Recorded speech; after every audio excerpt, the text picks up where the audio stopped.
are ready. Thank you. Okay, thank you. Good evening, everybody. Today is Tuesday, May 3rd, 2022. The time is 6:45 p.m.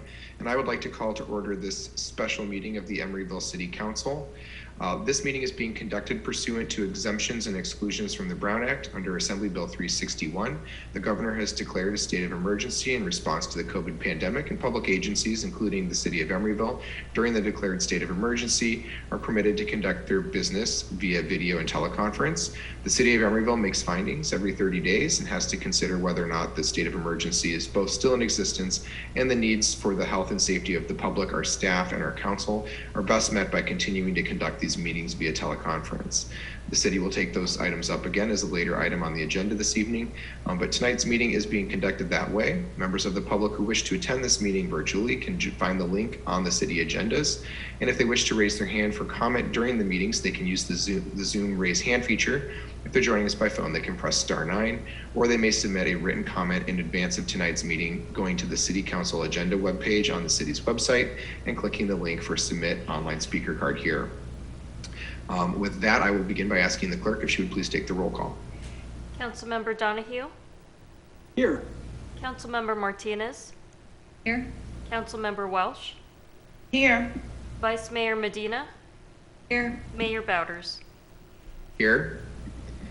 Okay, that brings us to approval of our final agenda for this meeting.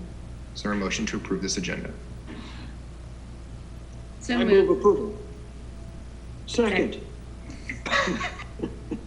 I have a motion by Member Martinez and a second by Member Donahue to approve this agenda. Please call the roll. Councilmember Donahue? Aye. Councilmember Martinez? Aye. Councilmember Welsh? Aye. Vice Mayor Medina? Aye. Mayor Bowders? Aye. Thank you. The agenda being approved, we'll move to item 4, ex parte communications. Are there any members who wish to report an ex parte communication for any item on this agenda? Member Donahue is shaking his head no. Member Welch, do you have any? No. Member Martinez, Member Medina, no. There are no ex parte communications for this agenda item. Moving to item number 5. This is public comment for items not on the agenda. There will be an opportunity to provide comment for each of the items on the agenda. If a member of the public wishes to make a comment for something not on the agenda this evening, I will afford them 1 minute to do so. Seeing no hands raised and no electronic cards submitted today, Lorraine? None. Okay, public comment is now closed. That will take us to our action items. So we have in front of us this evening, members, 5 committees to make appointments to, and we have under item 6.1, the Community Advisory Committee and Regional Body Appointments. The order that's provided here, the first item up is a resolution of the City Council. Oops. The resolution of the City Council, let me not lose my script, of the City of Emeryville appointing a person as a business representative to serve on the Budget Advisory Committee for a term commencing immediately and ending either June 30th, 2022 or another date, and amending the roster accordingly. I did have a preliminary question for staff, which is, I know we have a future agenda item to talk about amending the dates of which we make these appointments to move them from June to have them match the calendar year so that their workflows are also on a calendar year like everything else we do. Does staff, are we out of line to make it, if we were to make an appointment tonight that was 18 months in length, for example, so that we can align those things with the end of next calendar year? So we move everybody to that calendar system. Are we enabled to do that this evening, or would you prefer us not to and then amend all of these later? Mr. Mayor, if I can address that, we don't have a provision currently in our rules for terms such as you're describing, and I think that's what we would be coming back with. I know the city clerk is working on that item. Okay, so it would be fair to say we'd make 1-year appointments, and when we come back, if the council's prerogative was to add 6 months to move to a calendar cycle, we would just add 6 months to everyone's appointment? Yep. Okay, all right, so members, we are making 1-year appointments this evening. And it appears then that when it says or blank on item 6.1.1, I just am looking to understand the blank then. For the 6.1.1, the term for this position ends June 30th this year, so you do have the option to automatically roll over to give them the full 2-year appointment ending in 2024, or whichever year date you would like to end it. Okay, so what I'm hearing based on the two answers I've received is that this would be an appointment either ending this June, or we could make it right now to end in June of 2023 based on the current process we have. Is that correct? If this person gets appointed, their term would end June 30th, which means that they would have to reapply to the annual appointments for another 2-year position. So, Mr. Mayor, if I could just observe with this regard to this committee and this vacancy, because the term for this vacancy ends June 30th, 2022, if it was the council's prerogative to hold this vacancy over until you consider, you have an item in your June meeting, one of your June meetings, which I'm blanking on, to consider all the committee vacancies at that time. That could be also the council's prerogative for this particular vacancy, given that this term ends next month, basically. Okay, I understand what we're dealing with now. Thank you for that information. We have one applicant for this position? Franco Herrera has applied. Is Mr. Herrera here? Did he submit anything in advance other than his application about speaking this evening? Seeing and hearing nothing? Yeah, I did not receive any communication from him. Okay. Members, as the Budget Advisory Committee liaison, I've reviewed this application. I'm not sure I understand Mr. Herrera's interest in this committee. He seems to be interested in raising awareness about Stanford Healthcare Center's need to provide access to healthcare. I'm not sure that's what the Budget Advisory Committee is looking for. And he's not here this evening to answer questions I would have. So I would like to consider continuing this item and not filling it this evening. Is there anybody who objects to that and would wish to discuss this further? No? Okay, I'll call for public comment on item 6.1.1. A member of the public who wishes to speak related to the Budget Advisory Committee appointments will be afforded 2 minutes to do so. Okay, seeing no public comment, we will just simply take no action this evening on this item. And we will move to, so that item will go without action. We'll move to item 6.1.2, which is a resolution of the City Council of the City of Emeryville appointing somebody as a community member to serve on the Commission on Aging for a term commencing immediately and ending June 30th of 2025, and appointing a resident from 94608 zip code to serve on the Commission of Aging. It looks like we're going to have options on this one, it appears, because there's only one applicant. Is that correct? Yes, that is correct. Okay, thank you. So the application we received is from Walt Watman. I see Walt Watman in the attendee list, and what I'd like to do is to promote him to speaking privileges, please, and afford him 2 minutes to address the council as to his interest and take questions if there are any questions. Mr. Watman, you're going to receive an invitation to unmute yourself in a moment. You go ahead and unmute. Okay, welcome, Mr. Watman. The clerk is giving you 2 minutes to just address the council about your interest in the Commission on Aging. Okay, good evening. Walt Watman here. I'm glad to serve. I would be glad to serve on the Commission on Aging. And let me just give you a few words of what I'd have to say about that. Loneliness, both existential and interpersonal, as well as mortality, become more daunting with age. And connection is central to decreasing loneliness, not only providing connection, but how that's provided, meaning in a caring and caring way. I was a practicing shrink, a psychotherapist for many years, retired from practice about 15 years ago, and having to confront my own aging and the aloneness that accompanies that process. I've helped others when I was working and want to continue to serve in that way for seniors. I'm now actively attempting, with the help of John Bowders, to have the marina put in place public art. They're obligated to provide but have failed to do. And public art is an example of how folks can be connected to beauty and each other, and in turn reduce loneliness. That's why I'm interested in that particular project, and I'm acting on it. There are other projects I have in mind that make for greater connection as well. They include getting a weed warrior program similar to the one in Oakland into Emeryville, for the same reason, increases connection, and to discuss an expansion of our public library here as part of the Oakland Library for, again, the same reason. I do have some information about the latter kind of possibility for community connection occurring in other libraries. Mainly the one in Memphis is the one that I'm familiar with. So I can share that information if and when the time comes. I have received information to share about all that, and I've received the names of council members who might be interested in pursuing those two projects, the Weed Warrior Project and the possibility of an expansion of the public library.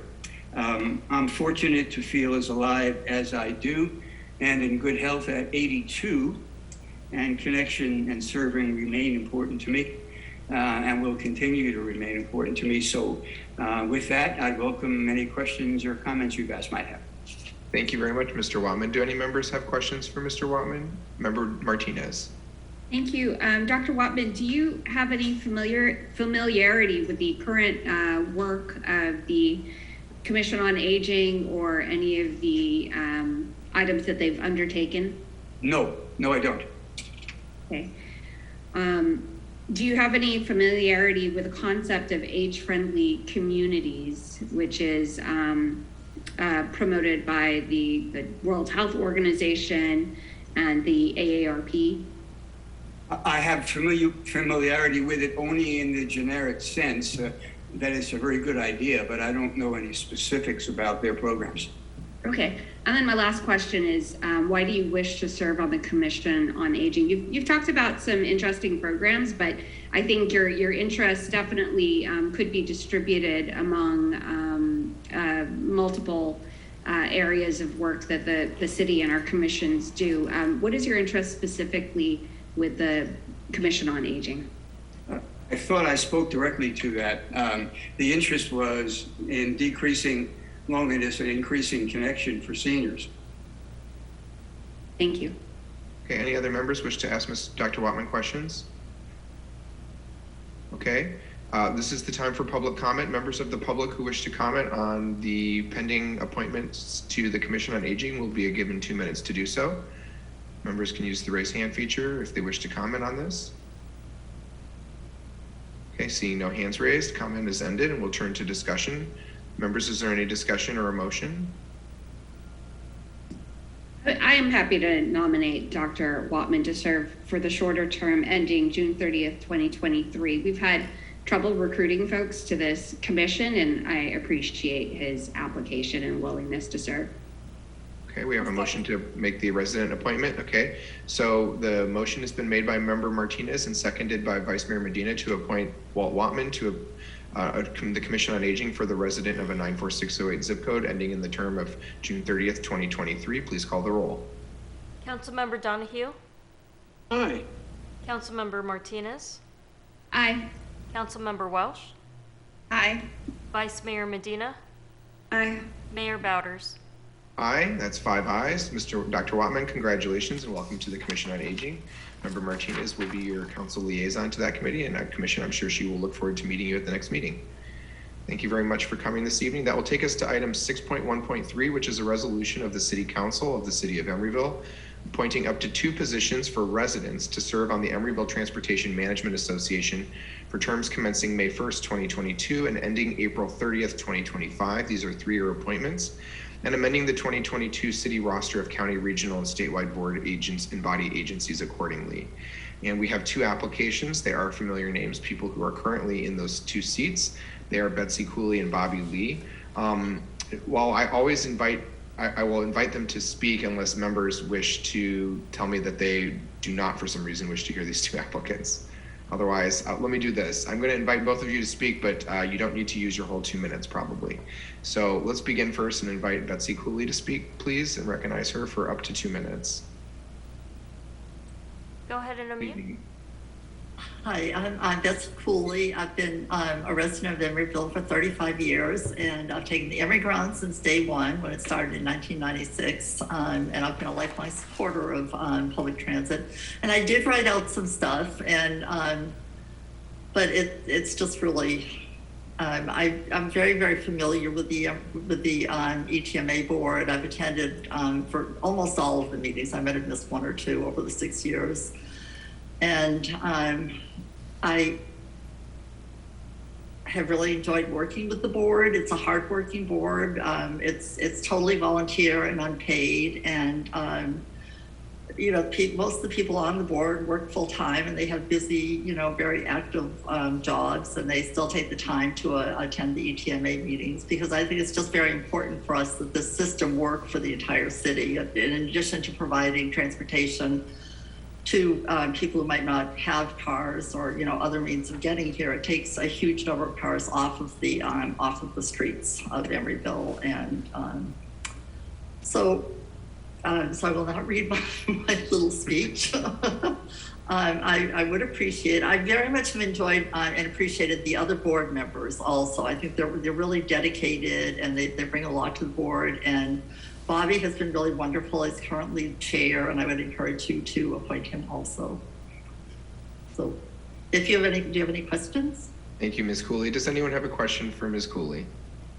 Okay, seeing no questions, thank you very much. We'll move her back to the attendee space and thank her for her continued service. And we'll invite Bobby Lee to speak for not more than 2 minutes, please, on his interest in being reappointed to the Emeryville Transportation Management Agency.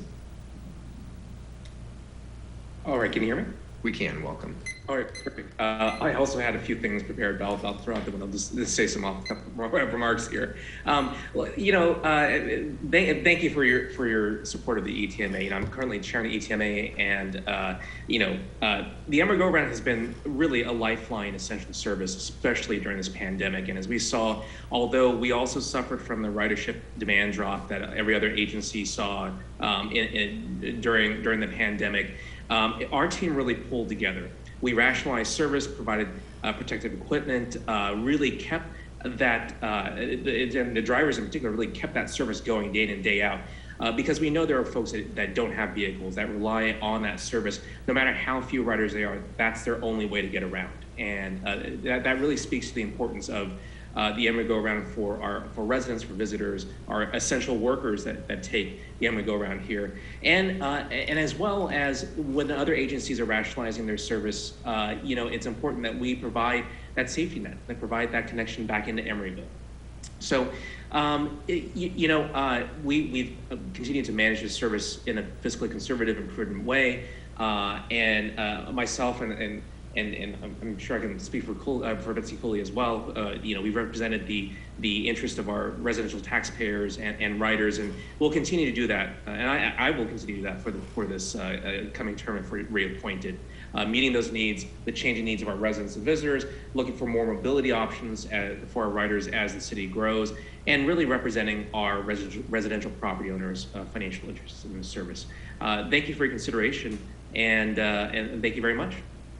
Thank you, Bobby. Does anyone have questions for Mr. Lee? Okay, seeing none, we can send him back to the audience as well. And at this time will be an opportunity for public comment. And members of the public who wish to comment on this item will have an opportunity to do so for up to 2 minutes. Please note there are only 2 applicants for 2 positions. Okay, seeing no public comment and it being closed, is there a motion on the applications? I move both applicants. Second. Both fully qualified, so generous to our city applicants. Okay, we have a motion by Member Donahue that was seconded by Member Welch to appoint Betsy Cooley and Bobby Lee to terms at the ETMA expiring in 2025. Please call the roll. Councilmember Donahue? Aye. Councilmember Martinez? Aye. Councilmember Welch? Aye. Vice Mayor Medina? Aye. Mayor Bowders? Aye, that's 5 ayes. Welcome back to both of you, and thank you for your continued service for the betterment of our community and our transportation management agency. Item 6.1.4 is a resolution of the City Council of the City of Emeryville appointing one person as a community member to serve on the Housing Committee for a term that commences immediately and ends on June 30th, 2023, and to amend the local roster of boards and commissions and committees accordingly. And for this item, I see 2 applications. I apologize if I make anyone's names incorrect here. I have Daniel Johnson and Dicko Ba. So what I'd like to do is, I see both of those folks in the audience. I'd like to invite Daniel Johnson to speak first, please. Mr. Johnson, you'll have 2 minutes to just speak to the City Council openly about your interest in the Housing Committee. And then if there are questions, we'll take questions. Welcome. Okay, great. So my name is Daniel Johnson. I've been an Emeryville resident for nearly 5 years. And I've been attending the Housing Committee meetings for about 1 year. And if selected, I would like to advocate for transit-oriented affordable housing to help address the ongoing housing crisis, for housing which is both integrated and inclusive, and for housing which meets the needs of our communities and neighborhoods. I would also like to see more home ownership opportunities for all income levels. And lastly, I would like to encourage policies which are driven by neighborhood input and engagement. Thank you for your consideration. Thank you. Does anyone have a question for Daniel Johnson? No? Oh, I'm sorry. Vice Mayor Medina has a question. Hi, Mr. Johnson. Thank you so much for your application. My question is, what do you think of the recent state housing laws that could be argued to reduce local control with the desired output of increasing housing density? I think they're a good reaction to a very difficult problem, because so many communities throughout the state have been frankly negligent in contributing to housing needs for their communities. And I think it's a good start to help address the regional and statewide housing crisis. But I think we also need to be mindful that communities need to have some degree of input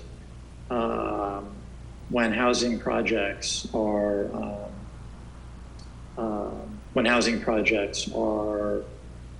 in the pipeline for a particular city. Do you wish to, before I call on Member Martinez, just as a follow-up, do you wish to elaborate on what that input is? Striking a balance so that a state law doesn't simply override every last community voice. There needs to be some sort of balance struck so that community members have an input, have a means of sharing their input, while at the same time understanding that we desperately need more housing. Thank you, Member Martinez. Thank you. Mr. Johnson, what policy levers do you believe there are that would influence whether a developer would create home ownership opportunities versus rental opportunities in today's market? Well, I think that really depends on what we as a city can offer developers.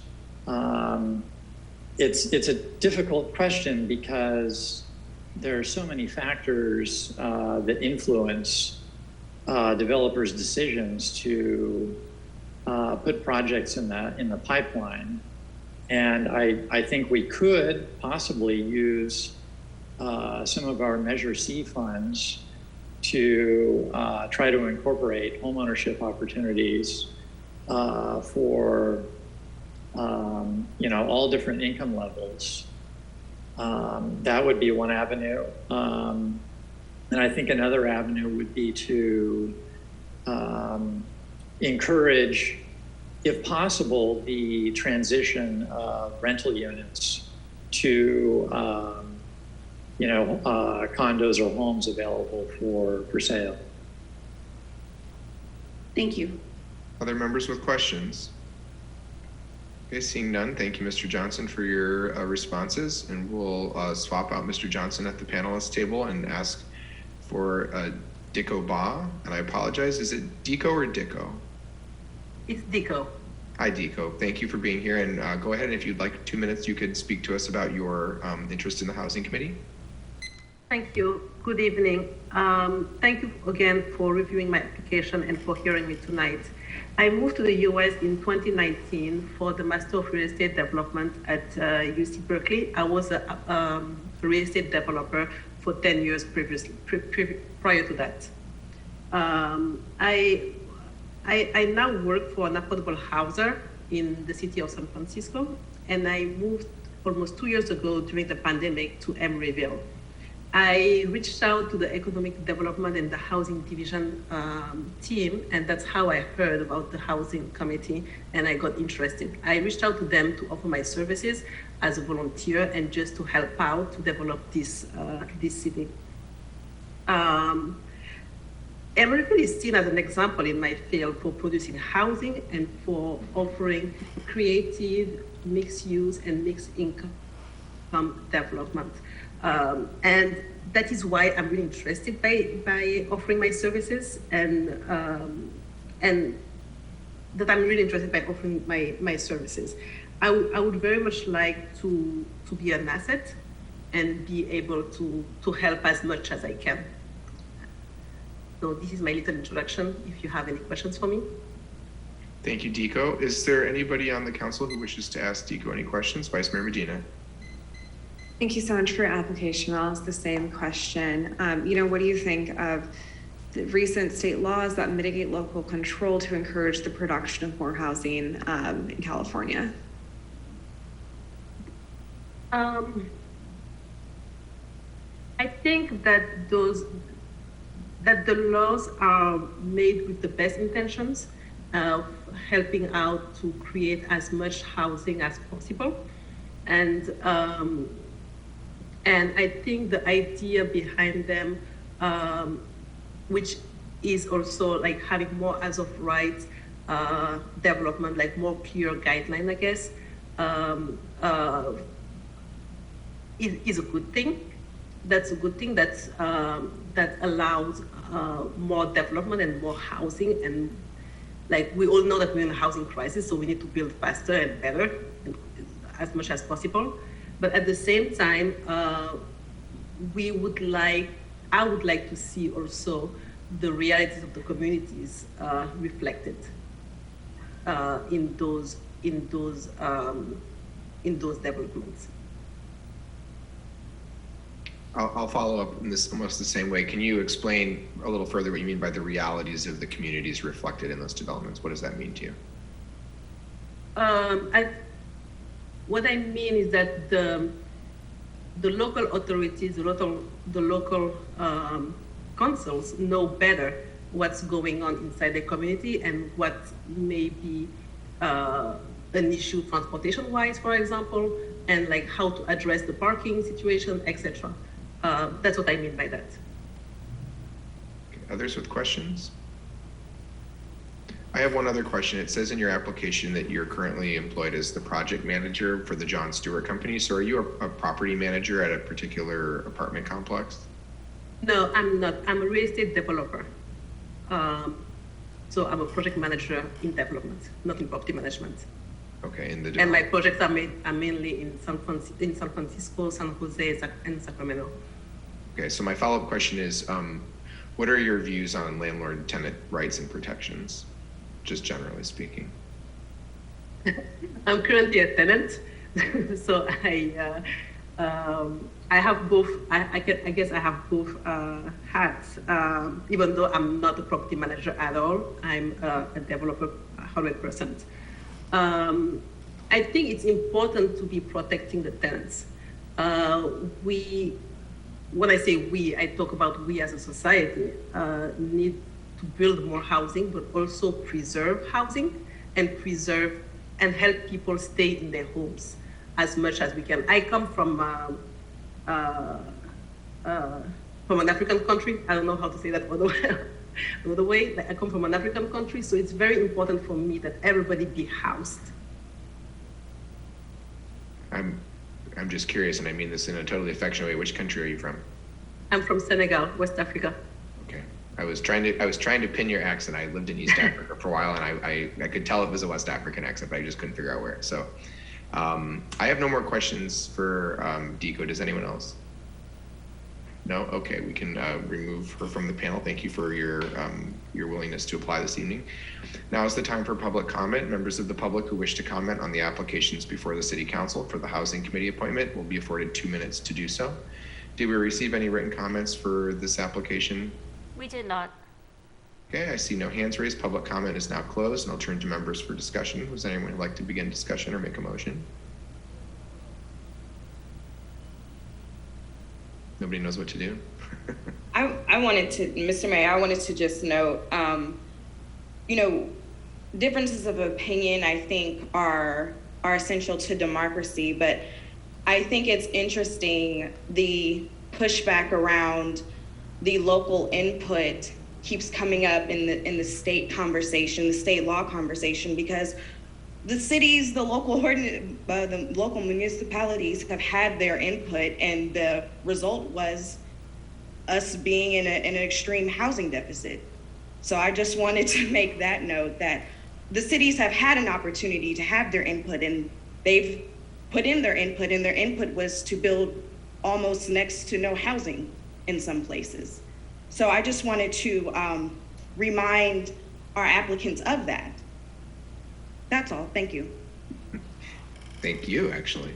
Yeah, I think I would agree that that this is a unique city in the sense that I think that maybe the consensus, I don't want to speak for everyone at the council, is that local control is great until the state comes in most cities, and then everyone thinks it's a bad thing, but cities have had years and years and years, as Member Welch, I think, really appropriately noted, to do something about it and haven't. So I agree with you. But is there anybody who would like to further discuss? Both of these applicants, I think, are excellent and qualified. And I know I would just like to share with both of those applicants that this is kind of a special appointment filling. It's kind of unique because in 2 months, not even 2 months, a month or so from now, we're going to be doing all the regular appointments for this committee. So I would just let both applicants know that if you aren't the successful applicant in tonight's application, there will be opportunities to be considered again next month when we actually do the full committee review. This was an unexpected vacancy we're filling right now. Is there anybody who wishes to make a motion? I would like to make a motion. Okay. To appoint both applicants. I do believe that they do have strong backgrounds, and like I said, I believe that them speaking their opinions was very helpful. But I would like to make the motion to appoint them both to the Housing Committee. So just as a point of clarification, because I know this is Member Welch's first time doing this, is we have a fixed number of seats on the committee, and so we only have one vacancy tonight. Oh, it's just. And so because our committees are either created by resolution or ordinance, depending on which committee it is, we are actually not authorized, with I think the exception of maybe one committee, to make appointments beyond what is actually provided for in our either the resolution that created the committee or the ordinance that created the committee. So tonight, that's why I made that prior statement. Tonight, we only have one opening tonight. We will have a set of regular openings that will come up next month that are the product of terms expiring. But the hard part is that we have two great candidates and we only have one seat as of tonight. So I need someone to make a motion to select one person today. Could I suggest we flip a coin? Well, I'm just looking for a motion. Vice Mayor Medina. Okay, I'll do it. Yeah, I think we do have two really good applicants. I'll admit, I ask hard questions of Housing Committee applicants simply because it is one of the most important committees. As we know, we're in a giant housing crisis. You both handled it with grace. It's a tricky one to answer because you have to kind of like read our minds and know that we've been really frustrated with local control from our fellow cities for a long time here. I got to say, I read both of the applications. Dikoba has a really great wealth of experience working really specifically on these issues. And for that, I want to nominate her for the seat, or make a motion to appoint her this evening. But Mr. Johnson, I was incredibly impressed by your verbal comments tonight and the fact that you've been attending Housing Committee meeting for a year now. I would really hope to see you back here in July once we get to make another appointment for this seat. It's extremely close for me personally. I think like most people up here, we're really impressed with both of you, and I hope to have you on this committee very soon here. Okay, a motion has been made by Vice Mayor Medina. Does anyone wish to second this motion? I'll second. Okay, there's a motion by Vice Mayor Medina, seconded by Member Welch to appoint Deco Ba to a term ending in 2023 to the Housing Committee. Please call the roll. Councilmember Donahue? Aye. Councilmember Martinez? Aye. Councilmember Welch? Vice Mayor Medina? Aye. Mayor Bowders? Aye, thank you, and congratulations and welcome. And Mr. Johnson, as the Vice Mayor noted, please, when asked by the clerk after today's meeting whether you'd like to leave your application on file, please, hopefully you'll indicate that you would like to do that. Okay, and that, members, takes us to our last appointment for the evening, which is item 6.1.5, a resolution of the City Council of the City of Emeryville appointing someone as a business representative or a resident to serve on the Public Art Committee for a term that commences immediately and ends June 30th, 2023, and to update our rosters accordingly. And I see Zan Walker is the only applicant, and I believe they are in the audience here. So I would like to ask if the clerk would please promote them to the, thank you. And Zan, if you'd like to take 2 minutes and introduce yourself to the City Council and your interest in the Public Art Committee. Hi, yeah, my name is Zan Walker, and I wrote something out. So I live in Emeryville and am a local artist. I've lived here for over 20 years and can bring insight to what might resonate with locals and visitors. As part of my study as an artist, I interned at Proceda Eyes Muralist Association and worked on the women's building murals in San Francisco. I also regularly participate in the Emeryville Celebration for the Arts as a photographer. I think I can bring caring and expertise to the input and recommendations regarding city policies, priorities, and feedback related to the city's percent for art ordinance and related matters. I was able to attend a public art committee meeting and would really look forward to joining this committee. And thank you for considering me. You're very welcome. Thank you. Is there any member of the council that wishes to ask questions? Seeing none, is there any member of the public who wishes to comment on this application for the Public Art Committee? 2 minutes to do so if you wish. Seeing none, is there any discussion? If not, is there a motion? I'd like to make a motion to appoint Zan Walker to the Public Art Committee. Okay. I second. Okay, a motion has been made by Member Welch and seconded by Member Donahue to appoint Zan Walker to a term ending in June 30th, 2023 to the Public Art Committee. Please call the roll. Councilmember Donahue? Aye. Councilmember Martinez? Aye. Councilmember Welch? Aye. Vice Mayor Medina? Aye. Mayor Bowders? Aye, thank you, and welcome to the Public Art Committee, Zan, and we look forward to all your contributions and service to the world of arts. Members, the time is 7:23 p.m. and I am adjourning this special meeting. Give Lorraine a moment. And today is Tuesday, May 3rd, 2022. The time is 7:23 p.m. I call to order this meeting of the Management of Emeryville Services Authority. Please note for the record that a quorum of members is still present and this meeting is being conducted via video conference pursuant to Assembly Bill 361, as has been previously outlined in the evening. Now I'll entertain at this time a motion to approve the agenda for this short meeting. So moved. Second. Motion by Member Martinez, seconded by Vice Mayor Medina to approve this agenda. Please call the roll. Councilmember Donahue? Aye. Councilmember Martinez? Aye. Councilmember Welch? Aye. Vice Mayor Medina? Aye. Mayor Bowders? Aye, the agenda has been approved. Are there any ex parte communications? Seeing none. Now is the time for public comment. Members of the public who wish to comment for an item not on the agenda or on the consent agenda for the Mesa meeting will have 1 minute to do so. Seeing no public comment. Lorraine, did we receive any written comment cards? We did not. Okay, public comment is now closed. We will turn to the consent agenda. Members, there are 5 items on the consent agenda. Is there any items that members have questions on or wish to pull? Seeing none. Is there any, we already took public comment on the consent calendar, so is there a motion? I move the consent calendar. Second.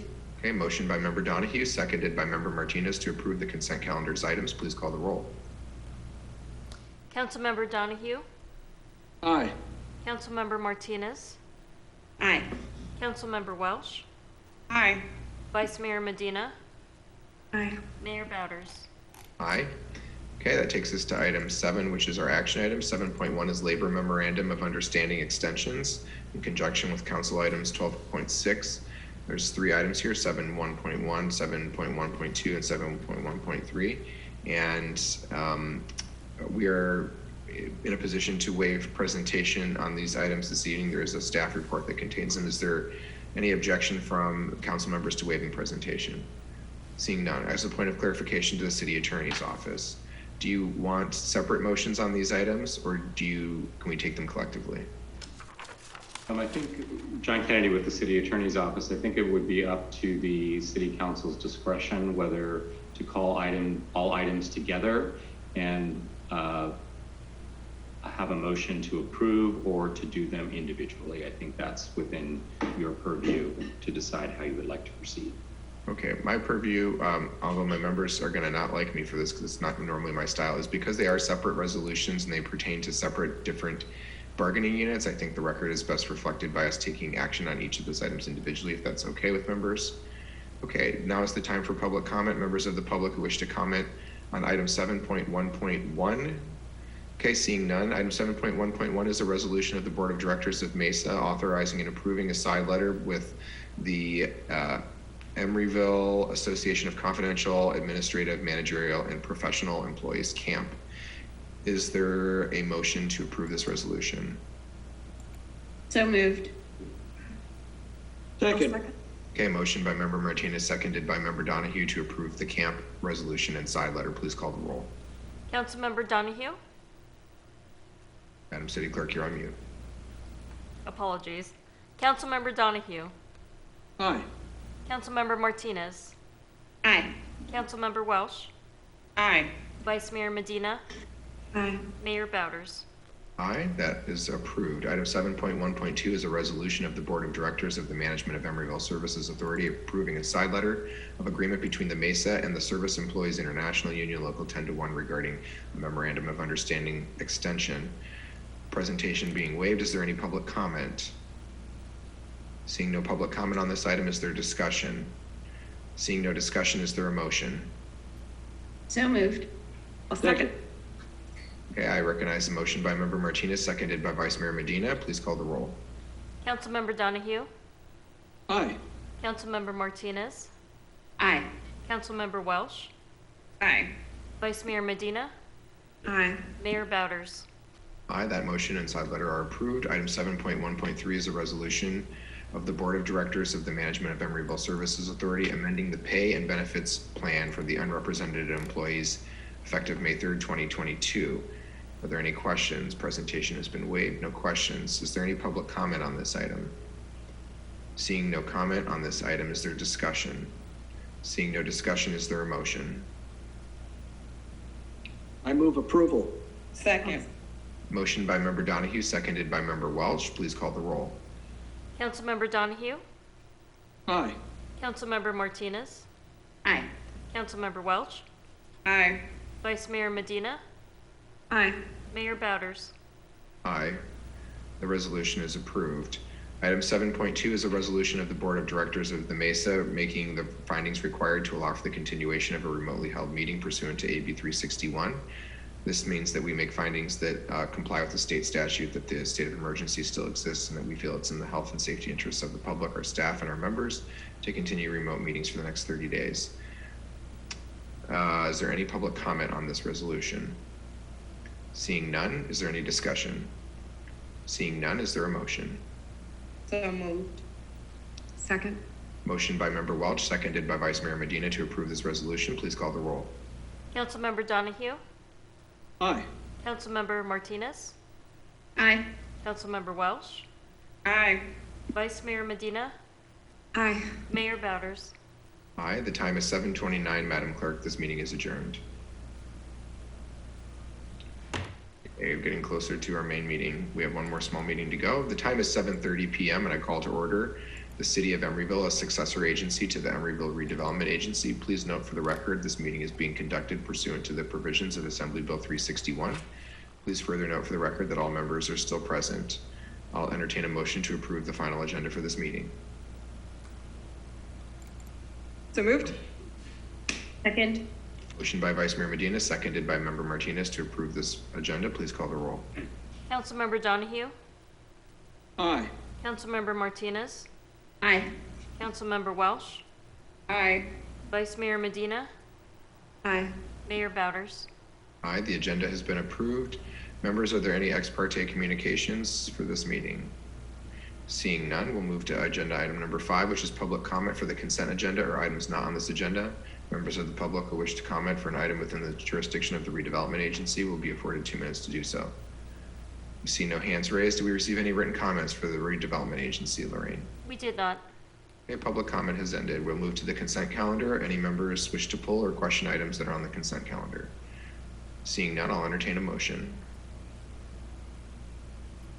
So moved. I move the consent calendar. I'll Okay, I second. recognize the motion by Member Donahue and a second by Vice Mayor Medina. Please call the roll. Councilmember Donahue? Aye. Councilmember Martinez? Aye. Councilmember Welch? Aye. Vice Mayor Medina? Aye. Mayor Bowders?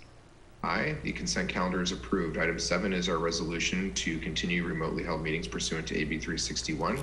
Is there any public comment for the redevelopment agency's consideration of this resolution? Seeing none, is there any discussion? Seeing none, is there a motion? So moved. Second. Motion by Member Martinez, seconded by Member Welch to approve this resolution. Please call this roll. Councilmember Donahue? Aye. Councilmember Martinez? Aye. Councilmember Welsh? Aye. Vice Mayor Medina? Aye. Mayor Bowders?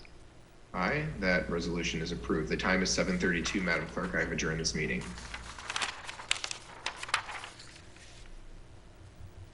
Time is 7:32 p.m. and I call to order the City Council of the City of Emeryville's regular City Council meeting. Please note for the record, this meeting is being conducted pursuant to provisions excluding and exempting parts of the Brown Act under Assembly Bill 361. And please note that all members are still present. At this time, I'll entertain a motion to approve the final agenda for this meeting. So moved. Second. Motion by Member Martinez, seconded by Member Welch to approve this agenda. Please call the roll. Councilmember Donahue? Aye. Councilmember Martinez? Aye. Councilmember Welsh? Aye. Vice Mayor Medina? Aye. Mayor Bowders? Aye, the agenda has been approved. Special orders of the day. There are no specials order of the day. Specials order of the day. There are no orders of the day that are special. How about that?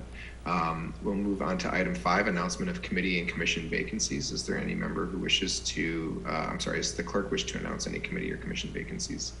We have a current annual recruitment. Applications are due Sunday, June 5th with a appointment date of June 21st. Okay, thank you very much. Now is the time for council member special announcements and reports on meetings and attendance. I'll begin by asking Member Martinez, do you have anything to report? I'll just make my annual announcement that I'm the person people call when they don't know how to recycle something. So I just want to share a resource from Stop Waste, which is resource.stopwaste.org/curbside/Emeryville. And it tells you exactly what our provider will recycle and how to do that. And folks are welcome to contact me, of course, because I'm happy to look it up for you. But I also just wanted to say to our Islamic community members, and I've been practicing this with a video on YouTube, but Eid Mubarak. So happy Eid, everybody. Thank you very much. Member Welch, do you have anything to report? I do not, Mr. Mayor. Thank you. Thank you. Member Donahue, do you have anything to report? No. Okay, and Vice Mayor Medina. Yeah, I definitely just called Diane for all of my recycling related questions. That's completely true. I did it actually kind of recently to help settle an interbuilding Facebook page dispute. So thanks for being that community resource for us all. And in addition, we had our Shoreline Cleanup for Earth Day weekend. Member Donahue was out there with me. The award for largest piece of trash pulled out of the muck goes to Matt Anderson, who got an entire chair that he dug out and then made the mistake of holding triumphantly over his head. And then he smelled like algae. I got a picture of it. It was cute. Yes, Matt Anderson, who is not on this meeting, but who will be given the tape of this later. Do not hold mucky things over your head. He got on the Amtrak at 4:45 in the morning to come to our Shoreline Cleanup. He may have smelled better after the muck than he did when he got there then. So we'll see. In terms of special announcements from the mayor, I have no special meetings necessarily, lots of meetings the last couple of weeks, but nothing that merits a full report out today. I will, however, announce that next Monday evening, May 9th, there will be a virtual town hall, and that town hall will be conducted by myself in support with staff and consultants we are working with as part of an ongoing listening session that the City Council has been having for some time now, and listening to and assessing regularly as we do the needs of the community and taking the feedback we receive from the community as to the things that are of greatest interest to them that they'd like to see addressed. We are examining our opportunities to provide ongoing services and financing opportunities for the city to do things that are of the greatest importance to the resident and business stakeholders of our community. So we will continue that listening session in the form of a virtual town hall format, and during that time we will talk a little more openly about some of the things that the City Council has publicly discussed and done some initial feedback on. We have made no decisions of any kind about any actions we may take in the future, but we want to talk with the community about that further. So there will be some information coming out from City Hall as to how to access the Zoom link for that special meeting, and the time to address that in the next, I think next day or so. Is that correct, City Manager? Yes, that will go out very shortly. So I'll just make that as my announcement for the evening. And I will turn to the City Manager for the City Manager's report. Thank you, Mr. Mayor. Just to add on to your last comments, we also have a link on the city's webpage. We have a survey form on the city's webpage for community members to share their feedback there if they haven't been able to participate in any of the committee meetings or unfortunately might miss the town hall next Monday. So we encourage folks to go to the city website and fill out that survey. Just also want to thank everybody who participated in that shoreline cleanup that Vice Mayor Medina mentioned. Yes, Mr. Anderson, I think, got himself a little mucky, but we apparently pulled out 75 gallons of trash that day. In addition to the chair that the Vice Mayor mentioned, there was a full speaker that was removed from the Shorebird Park Beach, of all things. So thank you for everybody who helped with that. And then I also just want to put in a plug for the annual Bike to Wherever Day.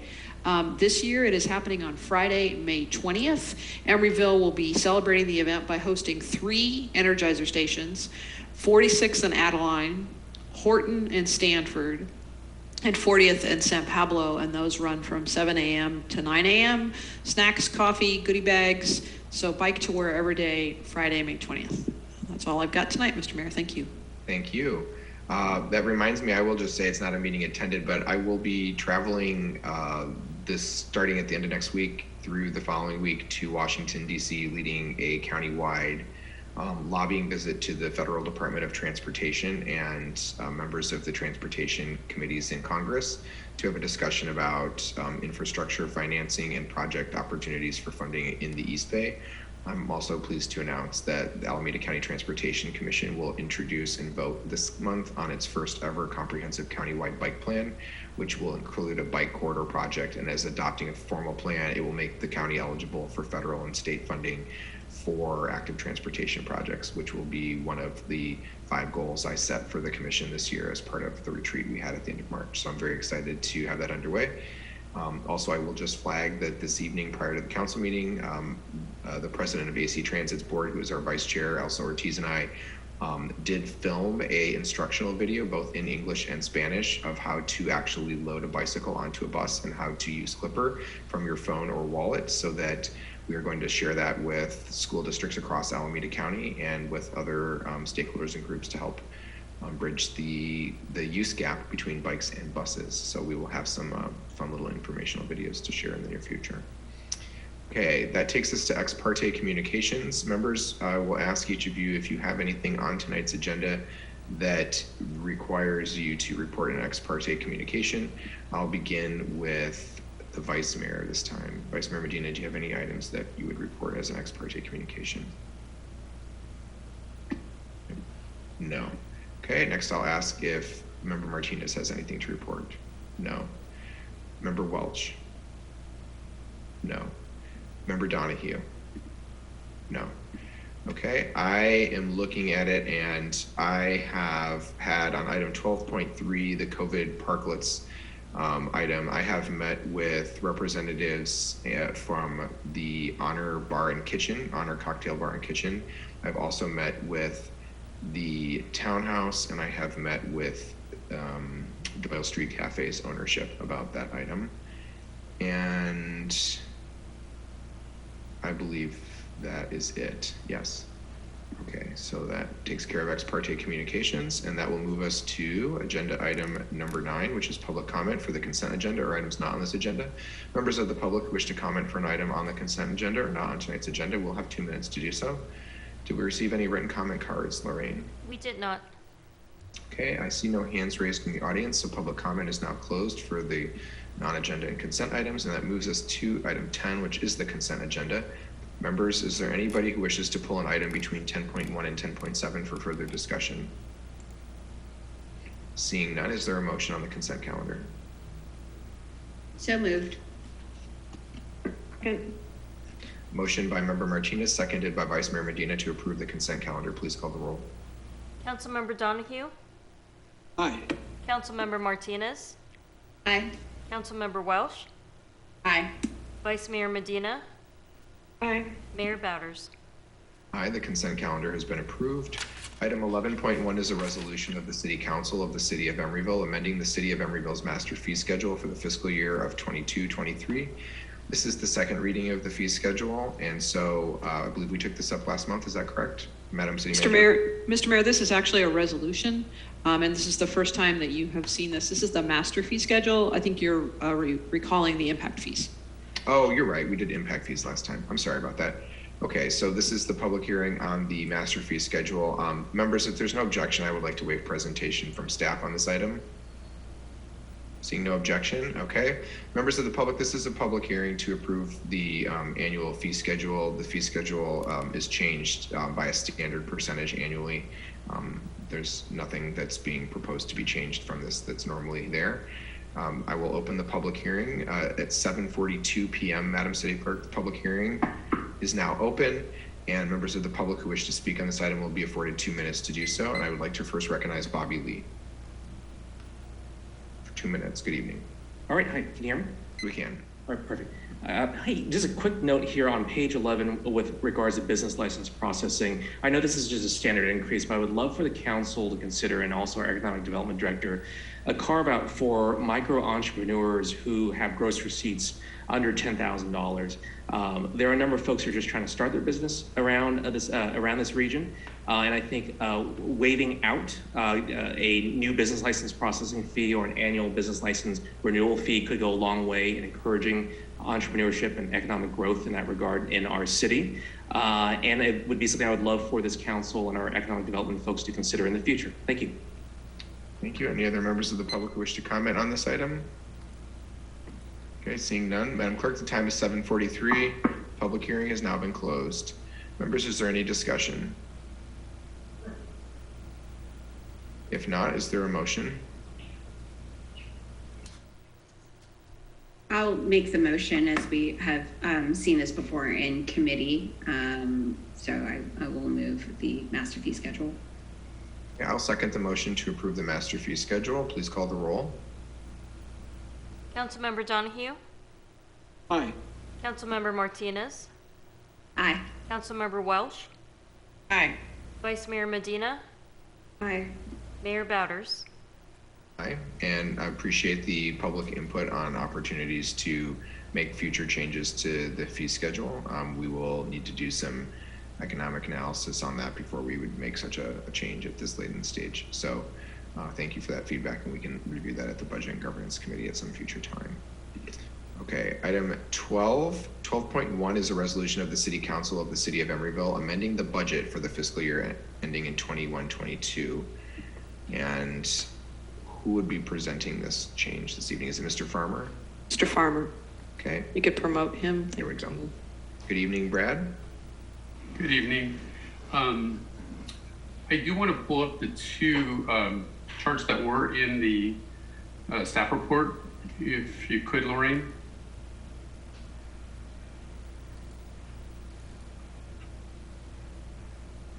Thank you.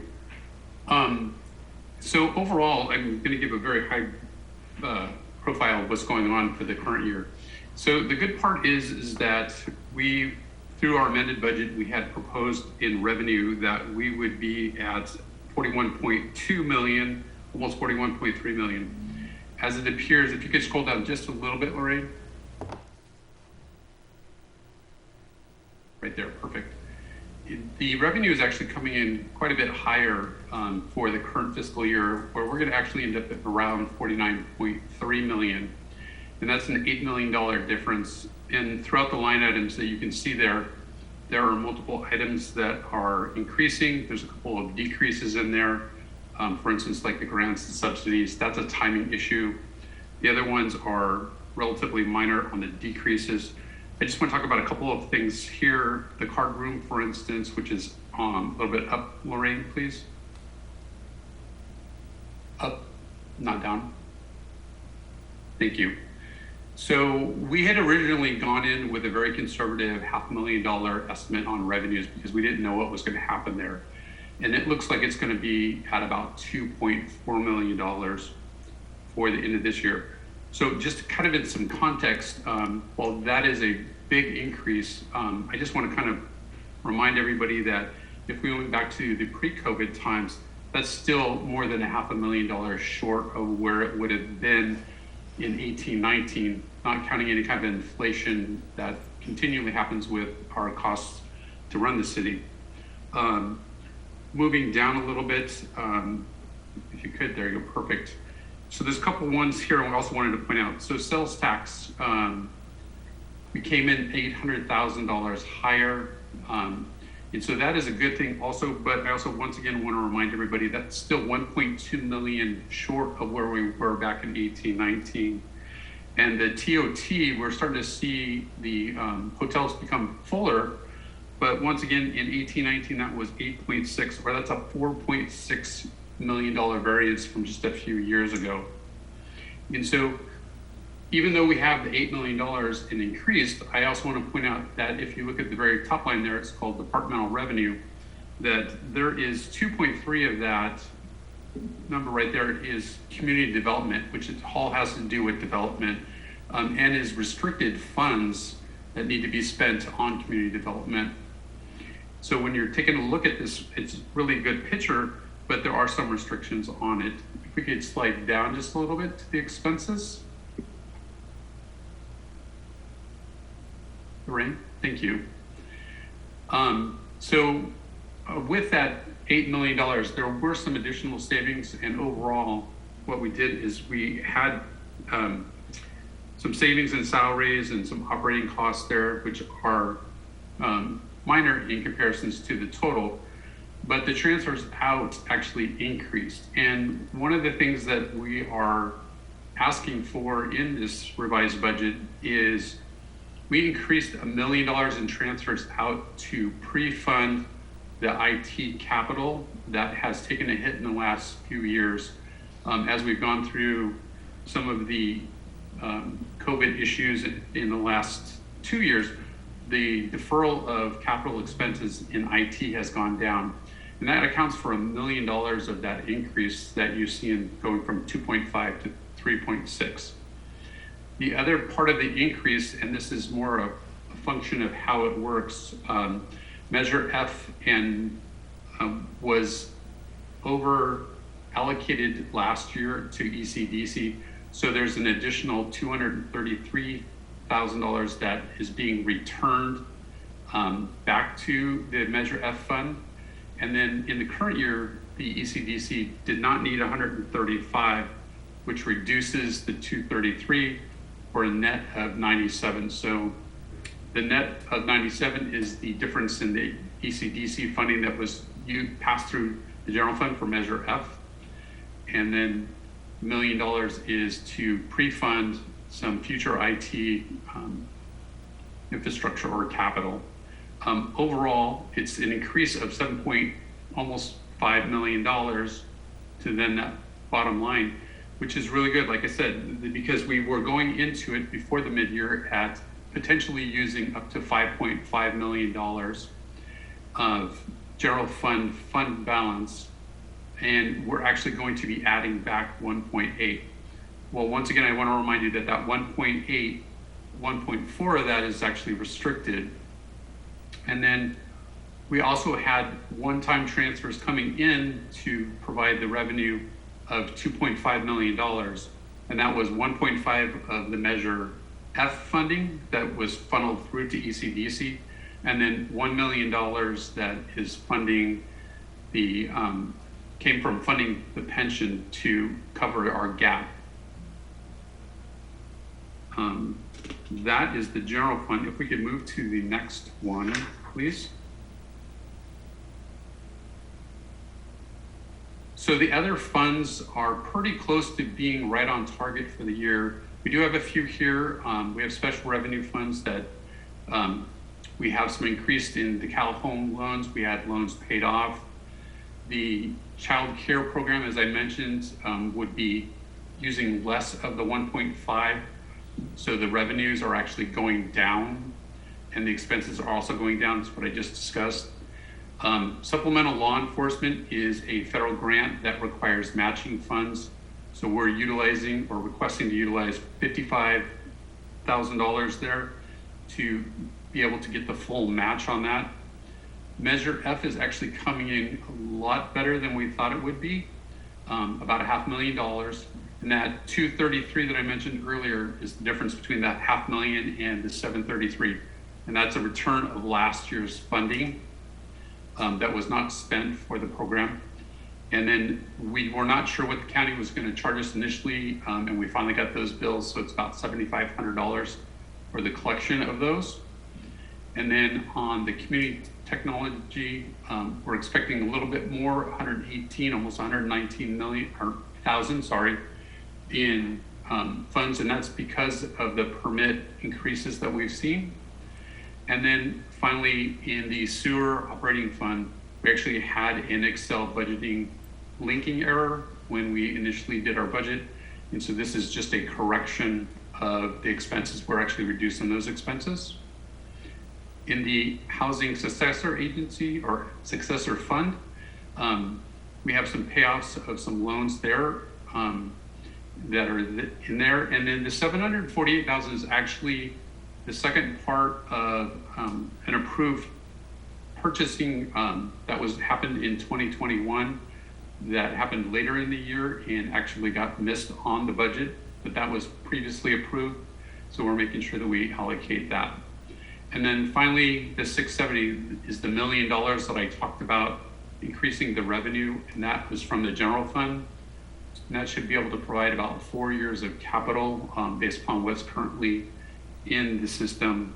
Now that will be readdressed or re-looked at when we do the 23, 24, 24, 25 budget, which will be in 2 years.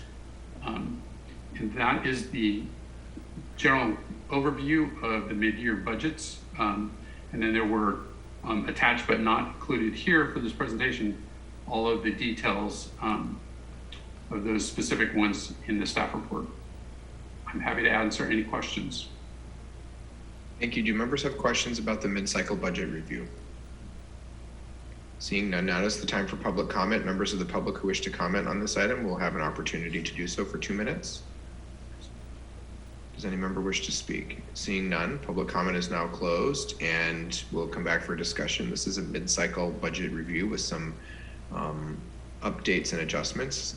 Is there any discussion from members on this item? Member Martinez. I'll just say that we had a chance to review this at Budget and Governance, and I'm satisfied with the report from staff. And I'll also note that any savings that we have was hard fought by all departments on staff. And I just want to extend my appreciation to not only the city manager and our finance department, but to our entire staff for tightening our belts for the last couple of years, honestly, and really all hands on deck approach to making sure that we have provided the services that the city has promised to our residents and community. Thank you, Vice Mayor Medina. Yeah, I want to thank staff for this really clear report and for the hard work they put in to getting us to this place in this adjustment. And also just to reflect, like the cannabis tax numbers are just not what we'd love to see. I don't think it's a reflection of our city policies. I think we've done a really great job from what I've heard from everyone in the cannabis industry of creating a tax code and a city environment that is welcoming to these businesses. So the fact that we're seeing a decrease in tax revenue when we've opened an additional dispensary is a reflection of statewide policy and action to address a really unsustainable excise tax that is driving more and more business into the black market. And so just, wanted to note if anyone's flagged that just like I did, as a city, we've tried to take a thoughtful, concerted approach towards this issue. And we are really relying on our state government to shape up with us, or else cities across our state will be faced with similar fallbacks, and we're going to see more and more go to the black market. Others who wish to make comments? Members, there's a resolution before us to approve these amendments to the mid-year budget. Is there anyone who'd like to make a motion on those? I'll move the resolution. Second. Motion by Member Martinez, seconded by Vice Mayor Medina to approve this resolution. Please call the roll. Councilmember Donahue? Aye. Councilmember Martinez? Aye. Councilmember Welsh? Aye. Vice Mayor Medina? Aye. Mayor Bowders? Aye, thank you all. That is approved. And that will take us now to agenda item 12.2, which is a discussion of the preliminary budget for fiscal year ending in 2023. Mr. Farmer. Sure. Lorraine, could you put up my PowerPoint, please?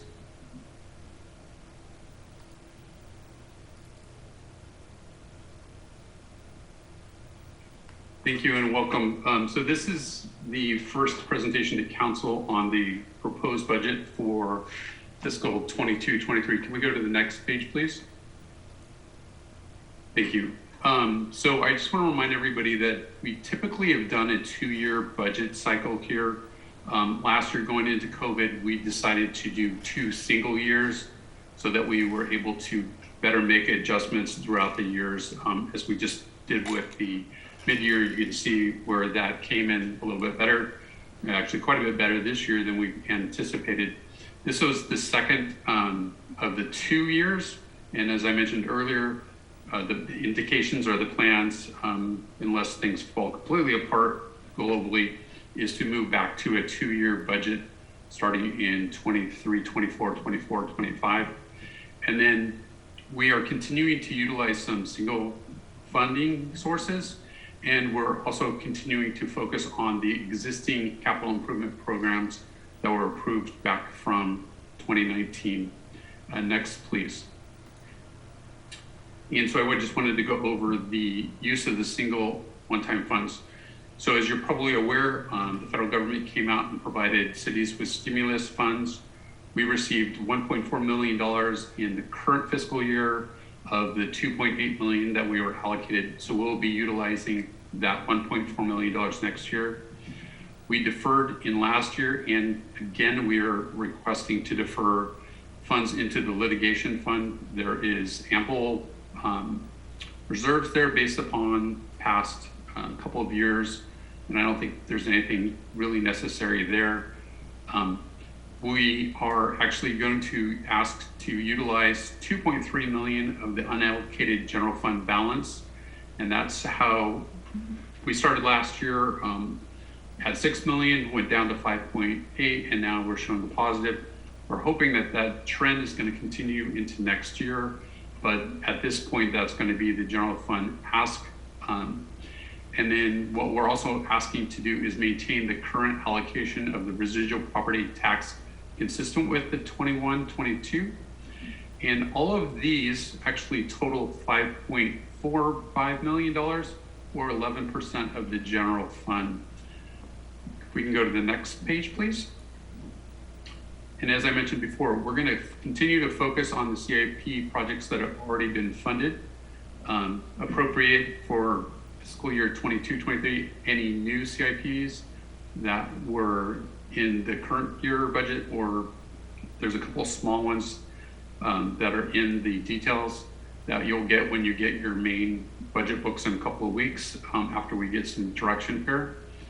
And then continue to maintain the 1924 CIP program. And once again, we're going to be looking at that in the next budget cycle to go ahead and renew the whole 5-year budget on that. Next slide, please.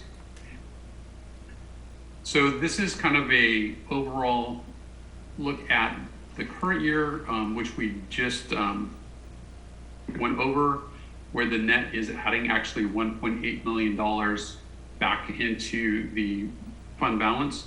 And next year, the cost and revenues are going to go up.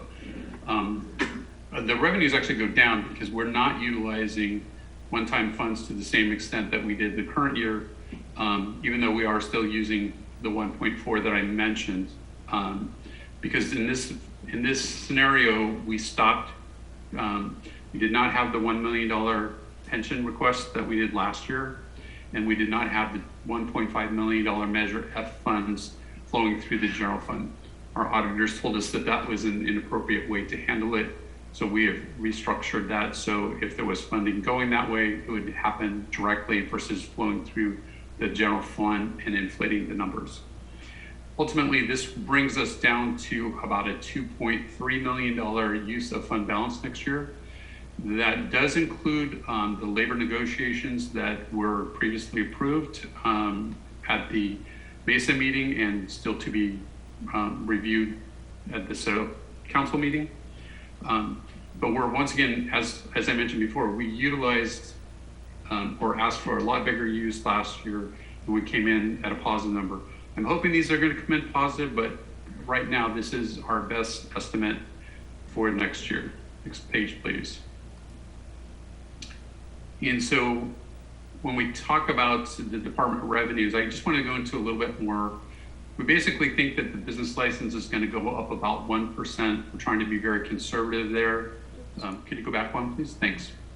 The business license, the cannabis, because it has not been performing at the rate where we had it, we're leaving it at the mid-year for the following year. The card room, we're only taking that up 200,000, which is 8%. As I mentioned earlier, it was 2.9 back in 18. So that's all going to depend upon the availability and the desire of the people who utilize or frequent the card room. The Department Revenue is actually going to decrease significantly, and this is actually primarily due to permits and building fees going down as we're kind of hitting the top of the ramp, I think, in this year in those fees with the existing construction that's on the books. As you can see there, the franchise fees are pretty much solid, no changes there. The grants, I just want to point out that when I mentioned the $1.4 million that's coming from the American Recovery Plans, that is 1.4 of that 1.9 in both years is what's making that up. Interest income, hopefully later this year, I am going to be bringing to council a proposal to bring on a professional investment advisor for the city. That was initially thought to happen this year, unfortunately, due to some personnel issues, specifically myself in finance, that did not quite make it all the way to this department, but that should happen next year, or actually before the end of this year. And so we should see those increase, as well as the interest rates are starting to increase at this point. Next, please.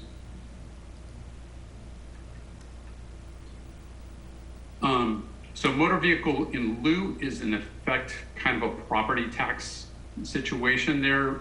However, it appears that over time, our motor vehicle tax is actually going down a little bit. So we kind of stay doing the trend that is right there. As I think there's fewer cars that are actually in Emeryville, not so much that there's fewer cars everywhere. But I think that that's kind of in line with a policy that's been set by council. The other line item there is, I know it's a big percent, but it's a very small dollar amount, not really much there. The property taxes for the pass-through and property tax are about 2%. That's what we anticipate the property taxes are going to continue to increase. The property tax transfer, we had originally budgeted $1 million in fiscal year 21-22, and it looks like it's coming in at that 1.5. We have historically budgeted about $1 million year after year, and it's come in right around there. So we've taken it back down. As I mentioned, property transfer tax is a function of building. So there's a lot of properties that got sold, and so therefore we had more property transfer tax that was increased. That's also in line with the request to maintain the policy with the same rates that we have in the current year. The property tax residual is the overflow from the ROPS. Once again, that's property tax, and we're expecting that to go up about 2%. And rentals, just a minor increase of 1%. And next, please. Our sales tax, we are expecting that to go up. This is, we utilize Avenue as our consultant for that. They give us two numbers. Well, they give us three numbers. They gave us the conservative number, the most likely, and everything goes crazy, and we are there. We have consistently taken the midpoint between the conservative and the most likely, and that's what we've continued to do here, which the last 2 years we've actually been able to beat, but I don't want to go and get out there too far ahead of it. So if this comes back, we'll come back at some point if we start to collect more. The biggest problem with sales tax is we actually do collect it 1 quarter after the fact. So for instance, we are now in the 4th quarter, and we won't see that until July, August, and September of next year due to the collections that happen with the state. The transient occupancy tax, as I just mentioned in my previous one, we took up to $4 million, and we're taking kind of a conservative increase on that of 7.5%, because we just don't know how fast the market's going to turn around and come back to people not only moving around, but staying in the hotels. The transfers in, this is a direct reflection of us not passing the 1.5 million, which got reduced to 1.36 in the current year of Measure F monies through the general fund. Basically, it was a transfer in as revenue and a transfer out as expense. We've eliminated that policy. And then in the current year, we had $1 million in pension to help fulfill that potential $5-6 million deficit that we thought we were going to have. So we're back to kind of in the normal range of where transfers are. And then the utility users tax, even though we were expecting additional, fee increases on utility users tax, that has been something that has been going down over time. And so we have a 1% decrease there. And if we can go to the next slide, please. Or I can stop and see if anybody has questions about any of the revenues. On the revenue side of the house, do members have questions? Please use the raise hand feature because we're on sidebar here. Okay, seeing no hands raised, we can go on to expenditures. Thank you.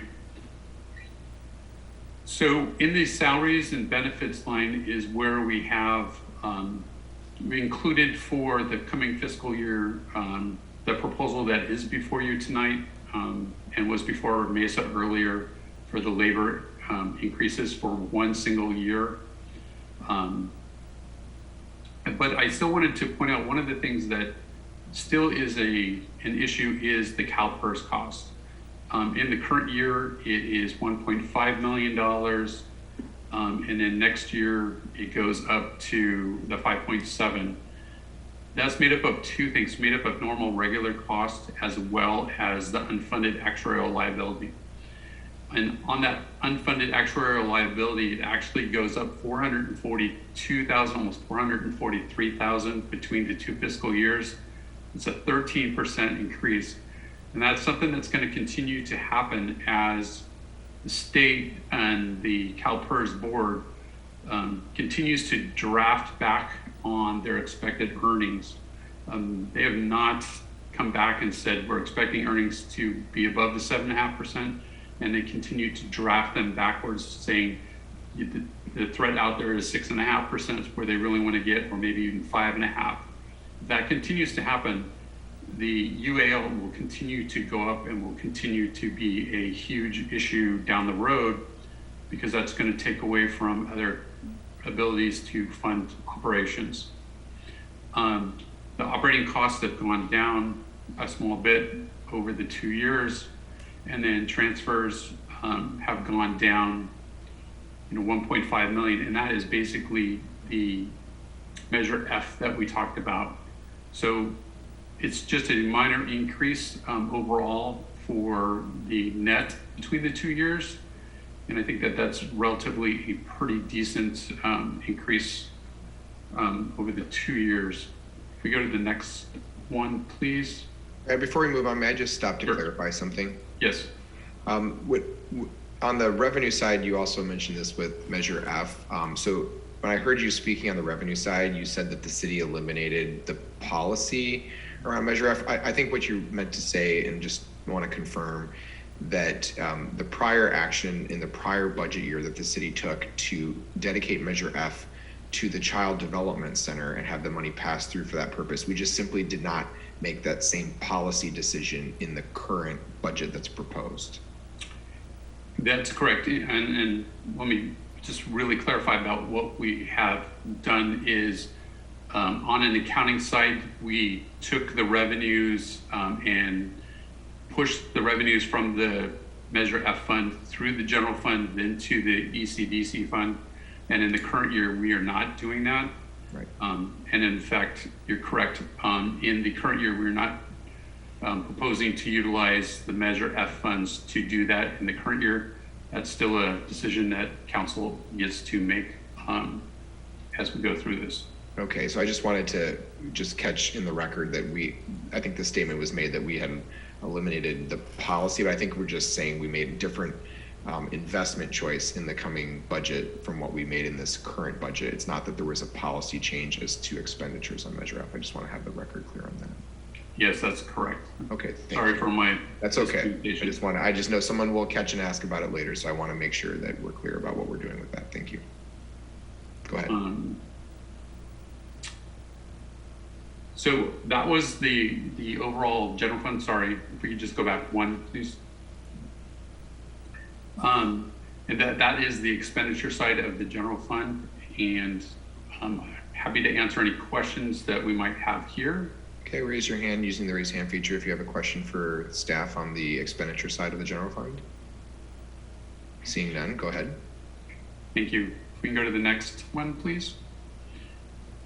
So these are the reserve funds that we have, and what we're proposing here is pretty much kind of standard. There's nothing really different that goes along with this, other than last year we did take some funds out of the pension, the PERS 115 plan, and we're not planning to do that in the current year, but all of these are pretty close to what we did in the past. The economic uncertainty, the earthquake, continue to smallly funded, but very small at that point. So we want to just make sure that we're continuing to build a little bit there, so that should the need arise, that there is funding available, and this is all consistent with past practices. On the community programs, the expense for the $83,005 is the grants that were previously done and then discontinued last year, and then in part of the mid-cycles was reinstated, and so we continue to do that for the projected next year. We can go to the next one. So this is the successor agency funds, which is actually a legal separate entity from the city, but I wanted to put it in here. And basically this is what the DOF has approved and provided us of revenues. Basically, we're going to take a look at the top line. We're going to get $20.7 million. We're going to expend $17 million. And when you look at the revenues from the The second and the third lines, the debt service of 9.7 and 1.3 million, those are direct correlations, and they come right out of the expense of the top line of 17.9. And then beyond that is cleanup cost and legal and other costs that are associated with the successor agency. This will always have a deficit balance when you look at it in total until all the debt and all of the cleanup is paid off. But this funding comes from all of the parcels in town and is taken care of there. And if anybody has any questions about the successor agency, happy to answer those. Are there any questions about the reserve funds or the successor agency? I just have one, which is just to confirm that our policies related to the percentage of funding in the reserve funds, that we have balance goals as in relation to city expenditures or city annual budgets, that we continue to meet those policy goals, correct? We do continue to meet them and exceed them. Great, thank you. Go ahead. Thank you. And next, please. Christine, would you like to take the next two slides? Me too. Mayor Bowders and members of the council, you had included some goals and priority projects in your adopted budget for 21-22, and the Budget and Governance Committee asked us to provide an update to the council on how we've done with those. So the next two slides do that. Newsflash, the South Bayfront Bridge opened on December 3rd, 2021. So very happy to report What? Nobody that. told me. The picture on my phone is opening night. The Corporation Yard, we call the old Corporation Yard, the remediation of that has been an important council goal. The funding, as Mr. Farmer mentioned, funding was approved in previous ROPS, recognized obligation payment schedule cycles, and has been approved once again. Work started in July on the necessary planning, and in fact, as we speak this week, the actual pilot testing of the remediation efforts has commenced. The 40th Street redesign, another council priority.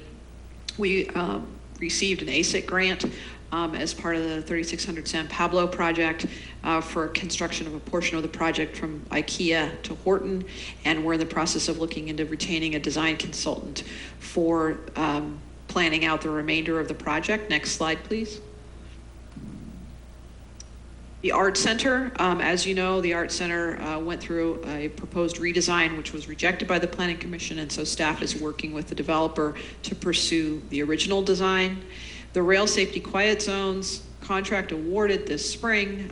Construction will start soon with a substantial funding from the state of California. Revenue generating ballot measures is also underway. As the mayor mentioned at the beginning of the meeting, there is a town hall on Monday to continue our community engagement process. The council will be making some decisions about that in the next couple of meetings that will be before you. And then finally, a new council goal that you added in 21-22 is to electrify the city's vehicle fleet. So we're pleased to report, which I think all of you know, that our parking enforcement vehicles that were deployed are all electric, that the Community Services Department purchased a new all-electric passenger bus for their programs, and that the police department purchased hybrid vehicles as replacements for the patrol vehicles. So we have made progress on that goal this year. Next slide. For 22-23, what staff proposed to the Budget and Governance Committee and is bringing forward here is a continuation in many ways of the goals that you saw before, with the focus on the development of affordable housing as your second goal there. There are some important projects underway, and the prioritization of the bicycle and pedestrian focused projects that you've heard about this year. Again, some major important projects underway that the city is participating in. Construction of the rail safety quiet zones will happen in 22-23. We are continuing to advance the Art Center project, also these revenue generating ballot measures, and finally continue to electrify the city's vehicle fleet as we would focus on the public works vehicles in this current the proposed 22-23 year. So happy to answer any questions or take additional feedback on the proposed council goals. Okay. Thank you. Are there any questions on the council goals, either the completion of it or the proposed ones for the coming year that the Budget and Governance Committee has moved forward to be considered? Okay, seeing none, I see there's another slide. Thank you. So this budget as presented was provided to the Budget and Governance Committee, and it was their recommendation that the preliminary budget be forwarded to the council for consideration and comment. If you go to the next slide, please. And so at this point, that concludes my presentation for this item. Staff is requesting the council review and provide comments on the proposed preliminary budget for fiscal year 22-23 so that we may incorporate any of those changes into the presentation and the budget, and then we'll be bringing that to the Budget and Governance and the Budget Advisory Committee on the 12th of May, and then hopefully we'll bring everything back to council on June 7th for a budget approval for next year. I'm happy to answer any questions. Thank you. Let's take the slide down and first open this up for public comment. Members of the public who wish to comment on the proposed budget. This is not an action item tonight. As was mentioned, adoption will be considered at a future meeting, but this is a discussion of the preliminary budget. So a member of the public who wishes to comment on the discussion of the preliminary budget will have 2 minutes to do so. Did we receive any written requests in advance of today's meeting, Lorraine? We have not.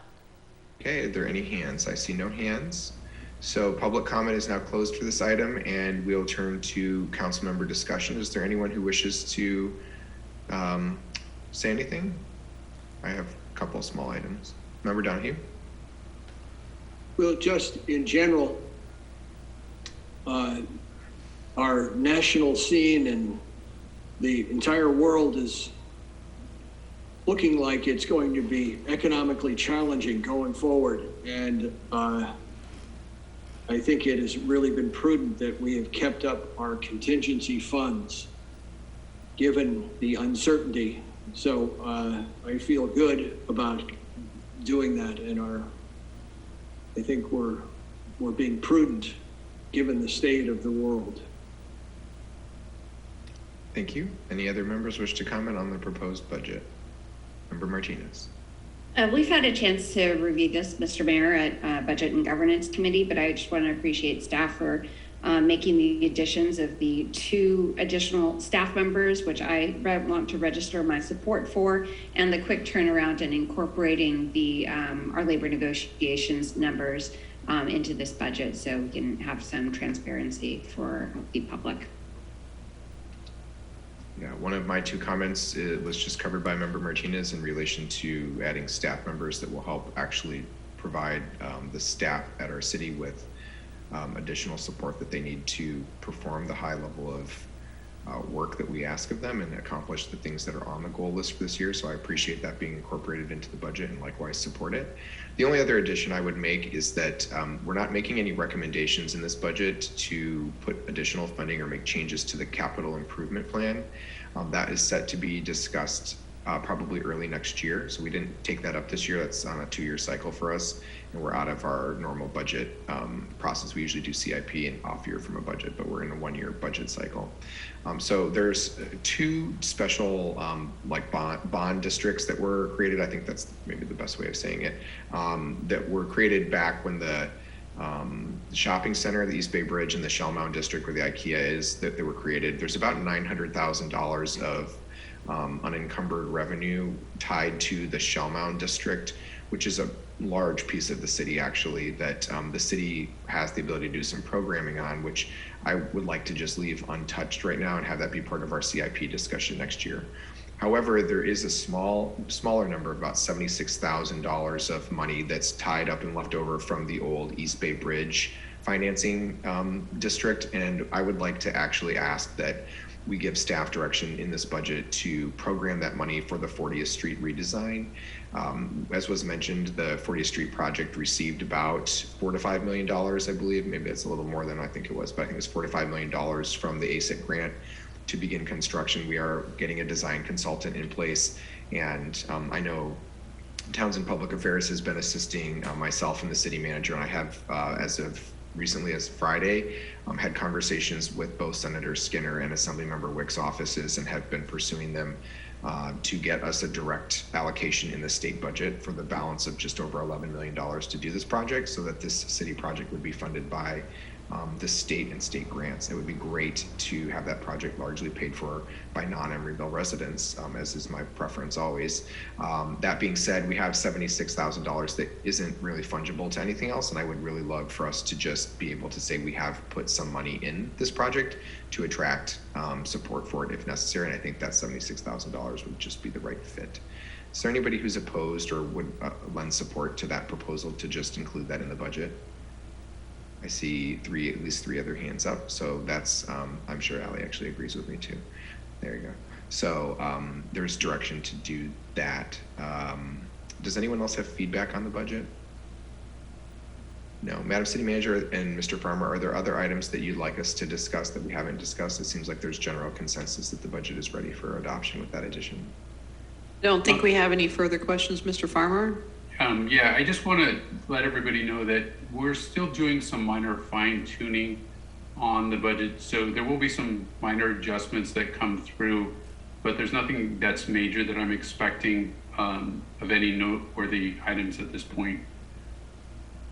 Okay, we understand and appreciate that. I know that the second quarter of the calendar year, the last quarter of the fiscal year, is always full of fun last minute things, especially when you have sales tax and business license tax coming in. So, okay, appreciate that discussion, and that will close out item 12.2. That will move us to item 12.3, which is a discussion of making COVID parklets permanent.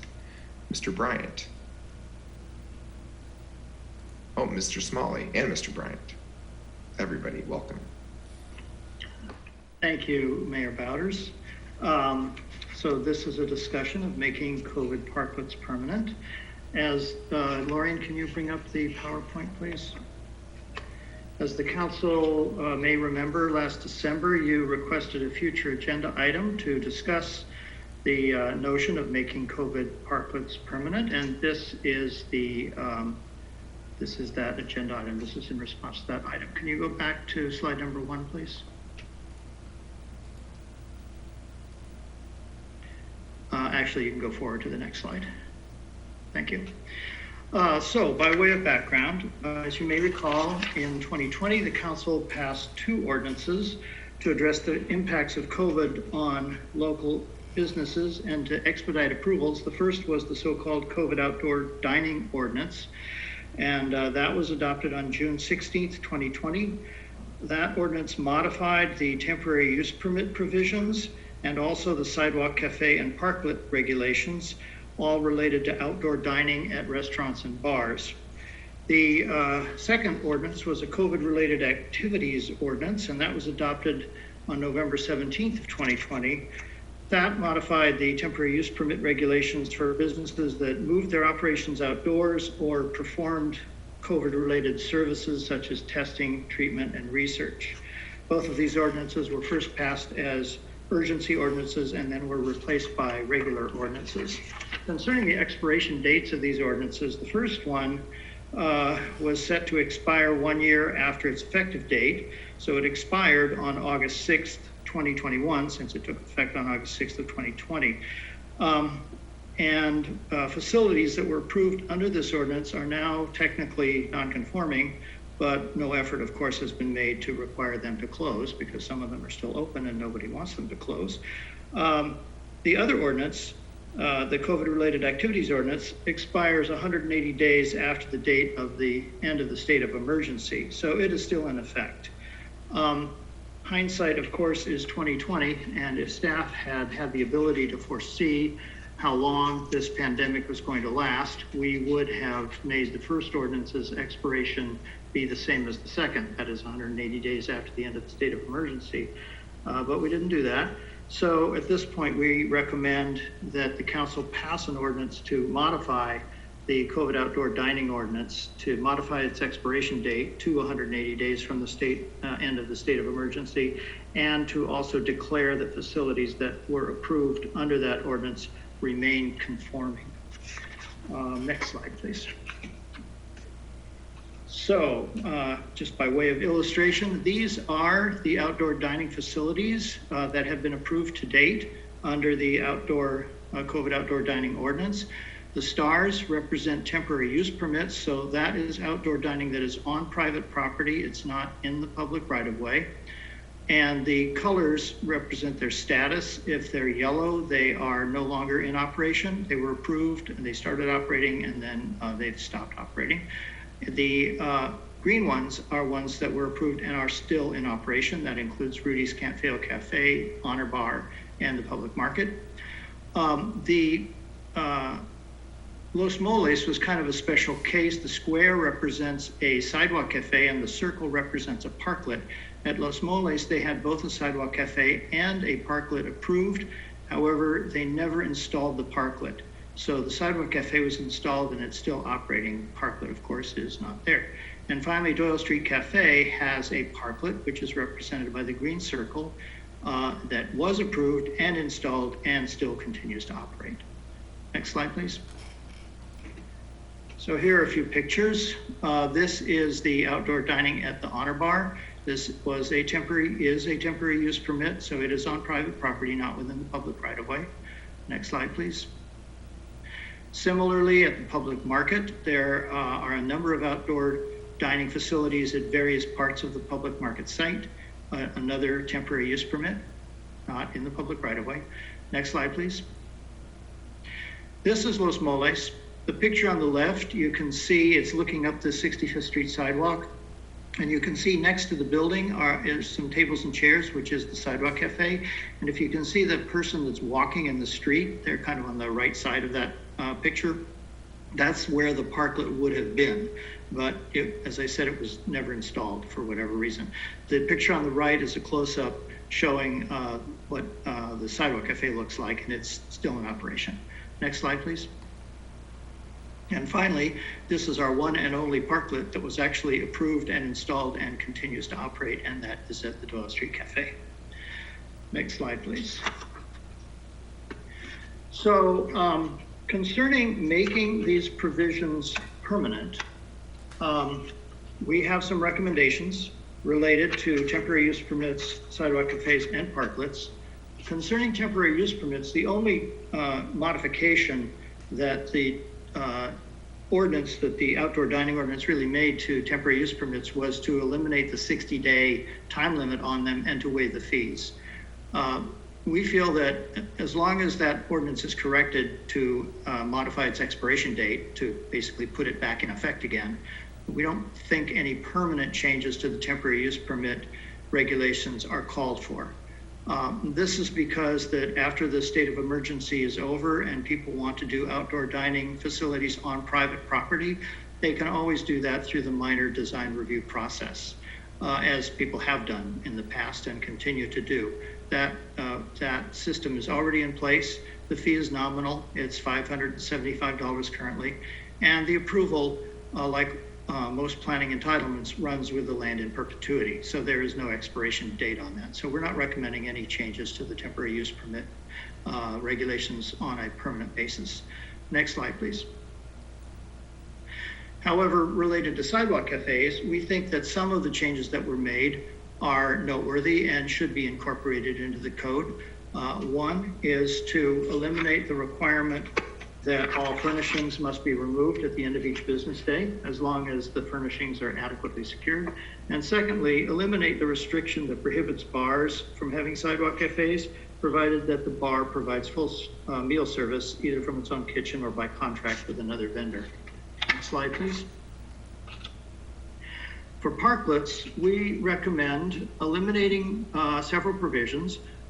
Eliminating the provision that Transportation Committee and City Council approval is required unless it affects a metered parking space, a residential permit parking space, a restricted curb space such as a red or yellow or blue curb that was previously established by the City Council, or that it would result in the closure or modification of a travel lane or a bike lane. As long as the parklet is just an unrestricted parking space, We feel that staff should have the authority to approve it, but if it has any of these other circumstances, we do believe it should continue to go to the Transportation Committee and City Council. Secondly, we would recommend eliminating the provision that a parklet has to be available for use by the general public and cannot be reserved for the exclusive use of an adjacent restaurant or other use. If the adjacent restaurant went to the time and trouble and expense to install the parklet, we feel that they should have the right to be able to use it just as they use sidewalk cafes. Third, we would recommend eliminating the provision that prohibits table service in a parklet. And finally, we would recommend eliminating the restriction on service and consumption of alcoholic beverages in a parklet, provided that all the requirements pertaining to the service and consumption of alcoholic beverages in a sidewalk cafe are complied with. Next slide, please. Finally, there are a couple of general provisions that we think should be added. They are in the temporary ordinance. We think they should be added to the permanent ordinance, which is to clarify that sidewalk cafes and parklets shall be in compliance with the applicable accessibility provisions of both of the Americans with Disabilities Act and the City of Emeryville Building Code, unless they are expressly waived or modified. And second, to make it explicit that no separate encroachment permit is required for a sidewalk cafe or parklet. Next slide, please. So regarding next steps, first of all, concerning the expiration date of the COVID outdoor dining ordinance, that requires passage of an ordinance by the City Council. And if so directed, we can bring that back to the next available council meeting. Concerning making these sidewalk, cafe, and parklet modifications permanent, will require amending the planning regulations, which, as you know, requires a recommendation from the Planning Commission and then action by the City Council. So if the council so directs, staff will put this on a future Planning Commission agenda for a public hearing and a recommendation, and then after that, the ordinance would come to the council for consideration. And that concludes my presentation. I'd be happy to respond to any questions. Thank you, members. Do you have any clarifying questions before I take public comment? I'll take comments later. Okay, now is the time for public comment. A member of the public who wishes to comment on this item will have 2 minutes to do so. And did we receive any written comments in advance of tonight's meeting for this item? We did not. Okay, public comment is now closed and we'll turn to discussion. Is there any member who wishes to make initial comments? I have one. Anyone else? So I requested that we have this discussion, and I really appreciate staff both working quickly to put this together during COVID to allow for these spaces to be created. I think that they're great. I will share with members here that I know there are other businesses that are looking to see, kind of what we do with this, that are interested in this. I know that the Honor Bar has told me, I don't think I'm breaking any secrets here, the Honor Bar has told me they're going to convert their circus-looking tent into a permanent, that's what I told them when I met with them. I was like, you have a circus tent on our main street here. But they're going to turn that into a actual pavilion, an outdoor pavilion, which will be beautiful, will be really beautiful. I hope to break ground at the end of the year on that. So I do think there's some good things that came from this. Charlie, of all the things that you had there, I agree with all the recommendations except one, and I wanted to just ask members if they had thoughts on it. The only one that I pause on is waiving the requirement that the Transportation Committee and the City Council approve a parklet. And the reason is just because I don't know that as a policy matter, we want to give staff administrative authority to essentially convert a right-of-way, a public right-of-way, into a different use. Approve that as something that a business applies for. And I just think that there could be some policy considerations that maybe not this council, but future councils would want to consider more closely. And so I don't know if others have thoughts on that, or if Charlie, you want to talk more about that item. That's the only item I had any questions about. Otherwise, I agreed with everything else staff recommended. Well, I'll just say that that is the one part of the process that takes the most time. And that's why during COVID, when we wanted parklets to be processed expeditiously, the council agreed to waive that requirement.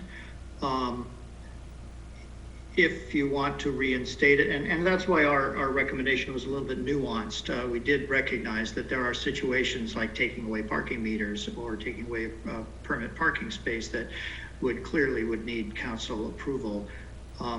We're only recommending that that requirement be waived if it is an unrestricted parking space that would be taken away.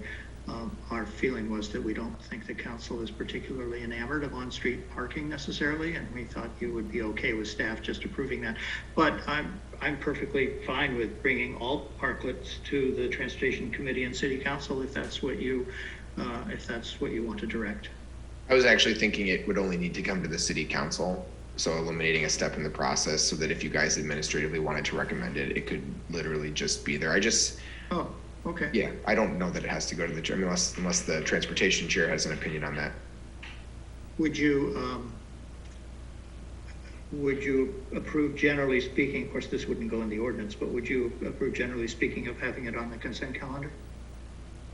Yeah, I think that's fine. I just think that what you're absolutely right, Charlie. I think that this council is totally fine with staff turning spaces. I just have to be mindful as one member that this council won't be the council forever, and there may be other people who think that that policy is just too broad to give away public right of way. So I think having some protection, it's the same way I feel about the cabaret license, like staff should administratively approve those. We don't need to waste the public hearing time with those things, but I feel like that they should be reported similar to like you do with the planning commission. The development report or director's report should come out, so that if a city council member really feels like that needs to get heard at a city council meeting, we could do that. So I think if it was a consent calendar item, so that, you know, council members have the chance to pull it to discuss it, and it was actually an action to approve it, I think it would, to me at least, meet the minimum standards of process for the public to know that there was an opportunity for them to provide input, because the public right of way does belong to the public. And I would just feel, even though I think you created a lot of exceptions which don't run into those conflicts, if I just imagine any street in the city where there's no restrictions on the curb and no other meters, those other things, that there could be reasons we don't know why a member of the public wishes to give input on that. And I don't see where they'd have the space in this process without there being at least some baseline level of public approval on a right of way. That was my only thing. So I would be fine with it just coming straight to the city council as a staff recommendation that goes on a consent calendar for approval, unless others have additional thoughts. I don't see any reason for it to also come to transportation. Okay. Others? Calendar is a good idea. Yeah. Is everyone okay with that? I see thumbs up. So I think is there anyone who has additional comments or feedback on this proposal? I don't see any. So I think the guidance is go forth in good faith to eliminate street parking where it can be done to provide better uses for people. But for parklets specifically, let's at least just have a straight up council item. If staff want to put it on consent, that's fine for consideration, but a council item so that there is some publicly noticed item related to the repurposing of public right of way. So, Mayor Bowders, if I may just recap what Sure, our recommendation is, that you direct us to bring back an ordinance to the council at the next available opportunity to amend the expiration date of the COVID outdoor dining ordinance. That's number one. And secondly is to prepare an amendment to the planning regulations along the lines that we just discussed and take that to the planning commission. Yes, I think that is the direction I'm seeing from council members. Is there anyone who wishes to correct that? Nope, you have it correct, Charlie. All right, thank you very much. Thank you very much for your work on that. Look forward to getting those items back to us. Okay, that will close item 12.3. 12.4 is a resolution of the City Council of the City of Emeryville approving a side letter of agreement between the city and the Emeryville Police Officers Association regarding a memorandum of understanding extension.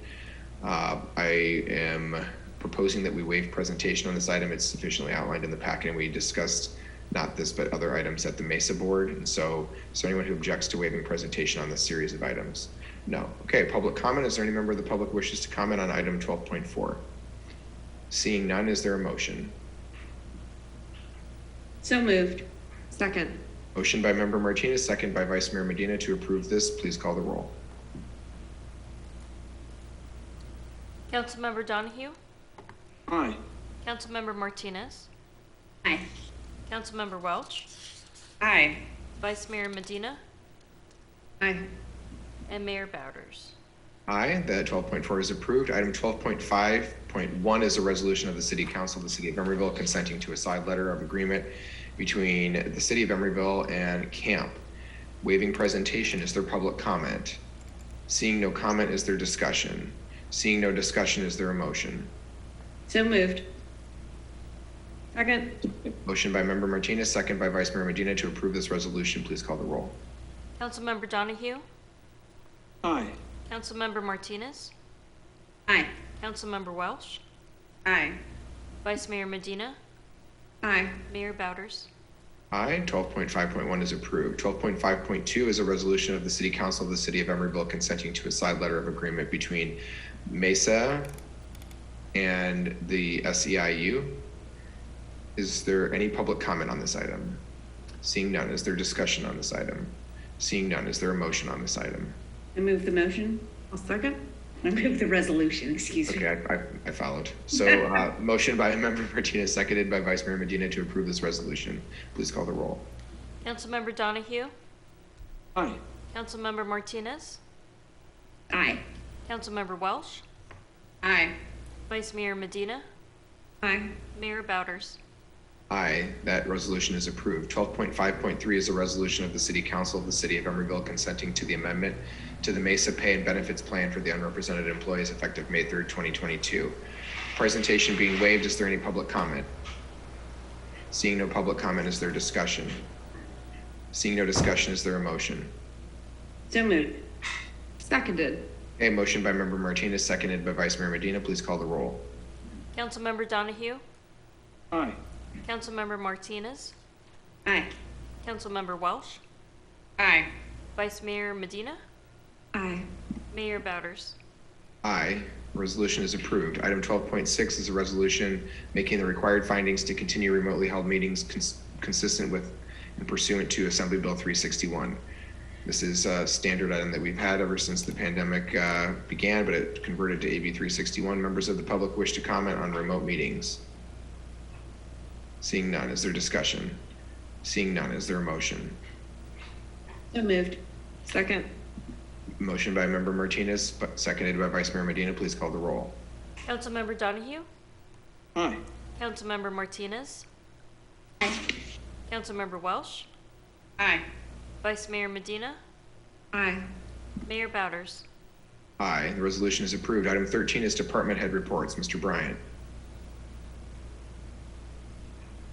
Please bring him back. Thank you. Thank you. Mayor Bowders, members of the City Council, this is my report on the last Planning Commission meeting, which was last Thursday, April 28th. I would note that 6 Planning Commissioners were present at the meeting. Commissioner Zepko was absent. At the beginning of the meeting, under Commission Matters, they voted to cancel their regular meeting of June 23rd. They also voted to schedule a special meeting on Monday, May 16th, starting at 6:30 p.m. to discuss topics of interest. And then on the rest of the agenda were the 4 items that are listed here on your agenda. As the council probably knows, item A, the Emery Station Overland Project, and item C, the Marketplace Redevelopment Project, were both postponed to the next commission meeting on May 26th at the request of the applicants. So the remaining items were a study session on the 5850 Shell Mound Life Sciences Tower and a study session on mass timber and the idea of incorporating that into the bonus point system for development bonuses. The commission held robust and interesting and thoughtful discussions on both of those study session items. And that concludes my report. I'd be happy to respond to any questions. Sorry, I did want to mention the 5850 Shell Mound project is going to have a study session at the next council meeting on May 17th. Okay, members, thank you very much. Do we have any questions for Mr. Bryant? Member Martinez. I just wanted to ask what the Planning Commission plans to address on at the meeting that they've added. They had a discussion. Well, the impetus for this was at some commission meetings under commissioner comments at the ends of the meetings. They have started to discuss various topics that they were interested in. And of course, they were told by me and the city attorney that they can't really talk about that because those things are not listed on the agenda. So they requested that they have a separate meeting where the things they would like to talk about are listed on the agenda so they can legally discuss them under the Brown Act. So the items that the commission decided to put on the agenda to discuss are parking, jobs, housing balance, incentivizing home ownership, parks and open space, below market rate commercial space, and the future of the Emeryville skyline. So to follow up on Member Martinez's question, which was my question, is this just open discussion or is there actually like presentations? What is this? It's basically open discussion. The commissioners were requested if they had any materials that they wanted to share, that they wanted to put into the agenda packet, to send that material to me, and I will then assemble it into the packet, but staff is not preparing any staff reports or presentations on these items. And I'm sorry, Mr. Mayor. You're recognized. Go ahead. Are these items for action, or is it just pure discussion? Is there an avenue for the Planning Commission to make recommendations on these discussed items? These are not for action. There are no actions that are listed on the agenda. This is really just a kind of a brainstorming session for the commission to discuss these topics. And I will say that pretty much all of the commissioners contributed items to this agenda, things that they've been wanting to talk about. But there will be no action. As far as future, where this leads to, I do not know. But of course, the city attorney and I will both be there to make sure that all the proper procedures are followed. Thank you. Vice Mayor Medina. Seen as the Planning Commission is not a policy-making body, is this like within their scope? I believe the items to be discussed are within their scope. I have reviewed the Emeryville Municipal Code provisions about the Planning Commission's powers and duties, and I believe that these items are all fall within their purview under the Emeryville Municipal Code. Obviously, that anything the commission does, other than approving development projects, needs to go to the city council for a recommendation eventually, if they want to initiate anything on any of these items. So they certainly can't take any action on their own. If I could just jump in here. Mr. Kennedy, go ahead. Thank you. Christy Kroll will be the attorney who will be covering the next Planning Commission meeting, and she will remind commissioners of their role as a planning agency and that is what their role is as part of the city, just as a reminder. Okay. Well, I hope they have fun discussing, I guess. I will note that in the past, before the days of COVID, we used to have regular Planning Commission retreats just to discuss issues in general. Sometimes we had bus tours around to different projects to look at things. And this is kind of along the same lines. It's just not a bus tour. It's over Zoom.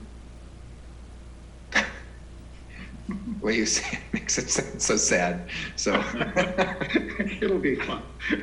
Well, you get to staff it, Charlie. So have fun. Have fun with that, Charlie. Okay. Do other members have questions on the planning director's report? Madam City Manager, are there any other director's reports this evening? No. There are none. Okay. That moves us to item 14, which is future agenda item requests from council members. Do any council members have a future agenda item they wish to request? Member Martinez. I don't have a future agenda request. I'm just wondering where for future agenda items, the 5850 and Emery Station Overland will, what date those move to? Oh, 5850 is coming to us at the next meeting. Oh, you mean Wareham and Wareham and Emery Station and Public Market. Sorry. Yeah. For the council member for the Planning Commission. Well, Emery Station, Overland, and the Marketplace are rescheduled for the May 26th Planning Commission. So the note on page whatever it is that I can't read, the last page of your agenda with regard to the May 17th public hearing on Emery Station Overland, that will not be occurring before the city council because the April 28th planning commission meeting did not occur on that item. Right. So when is that public hearing moving to? We'll find that out after we can confirm the May 26th planning commission study session. Okay, very good. Thank you. I have one future agenda item request. So the agenda item request is just to request that the council approve on May 17th as a study session item or an action item as staff deemed most appropriate, that the ad hoc committee created by the council at our most recent meeting of myself and the vice mayor to discuss and negotiate with the owners of the public market and Oxford properties a set of recommendations to the council related to the in lieu fee for the housing contribution to that project. The vice mayor and I would like to bring recommendations for the council's deliberation and discussion in either a study session, probably a study session, I think, Madam City Manager, correct? Yeah. Yes. We'd like to do that at the next council meeting on May 18th. 17th. Sorry, thank you, 17th, if that's okay with everybody. I see thumbs up. So we will have that report back on the 17th at our council meeting as before the regular council meeting agenda item. So then, Mr. Mayor, we'll have two study sessions that evening, yes. The 5850 Shell Mound and the Marketplace study session. Yeah, and I would like to request that we do new business before old business as a practice. So I'd like the 5850 to be heard first and the public market to be heard second, please. Does anyone object to my request? Okay, that will be what we do. All right. Anybody else on future agenda items? Seeing none, I am pleased to announce that I have kept the streak alive. We are done before 9 p.m. The time is 8:56, Madam Clerk. The City Council meeting for the City of Emeryville is now adjourned. You all have a lovely evening. Happy Cinco de Mayo.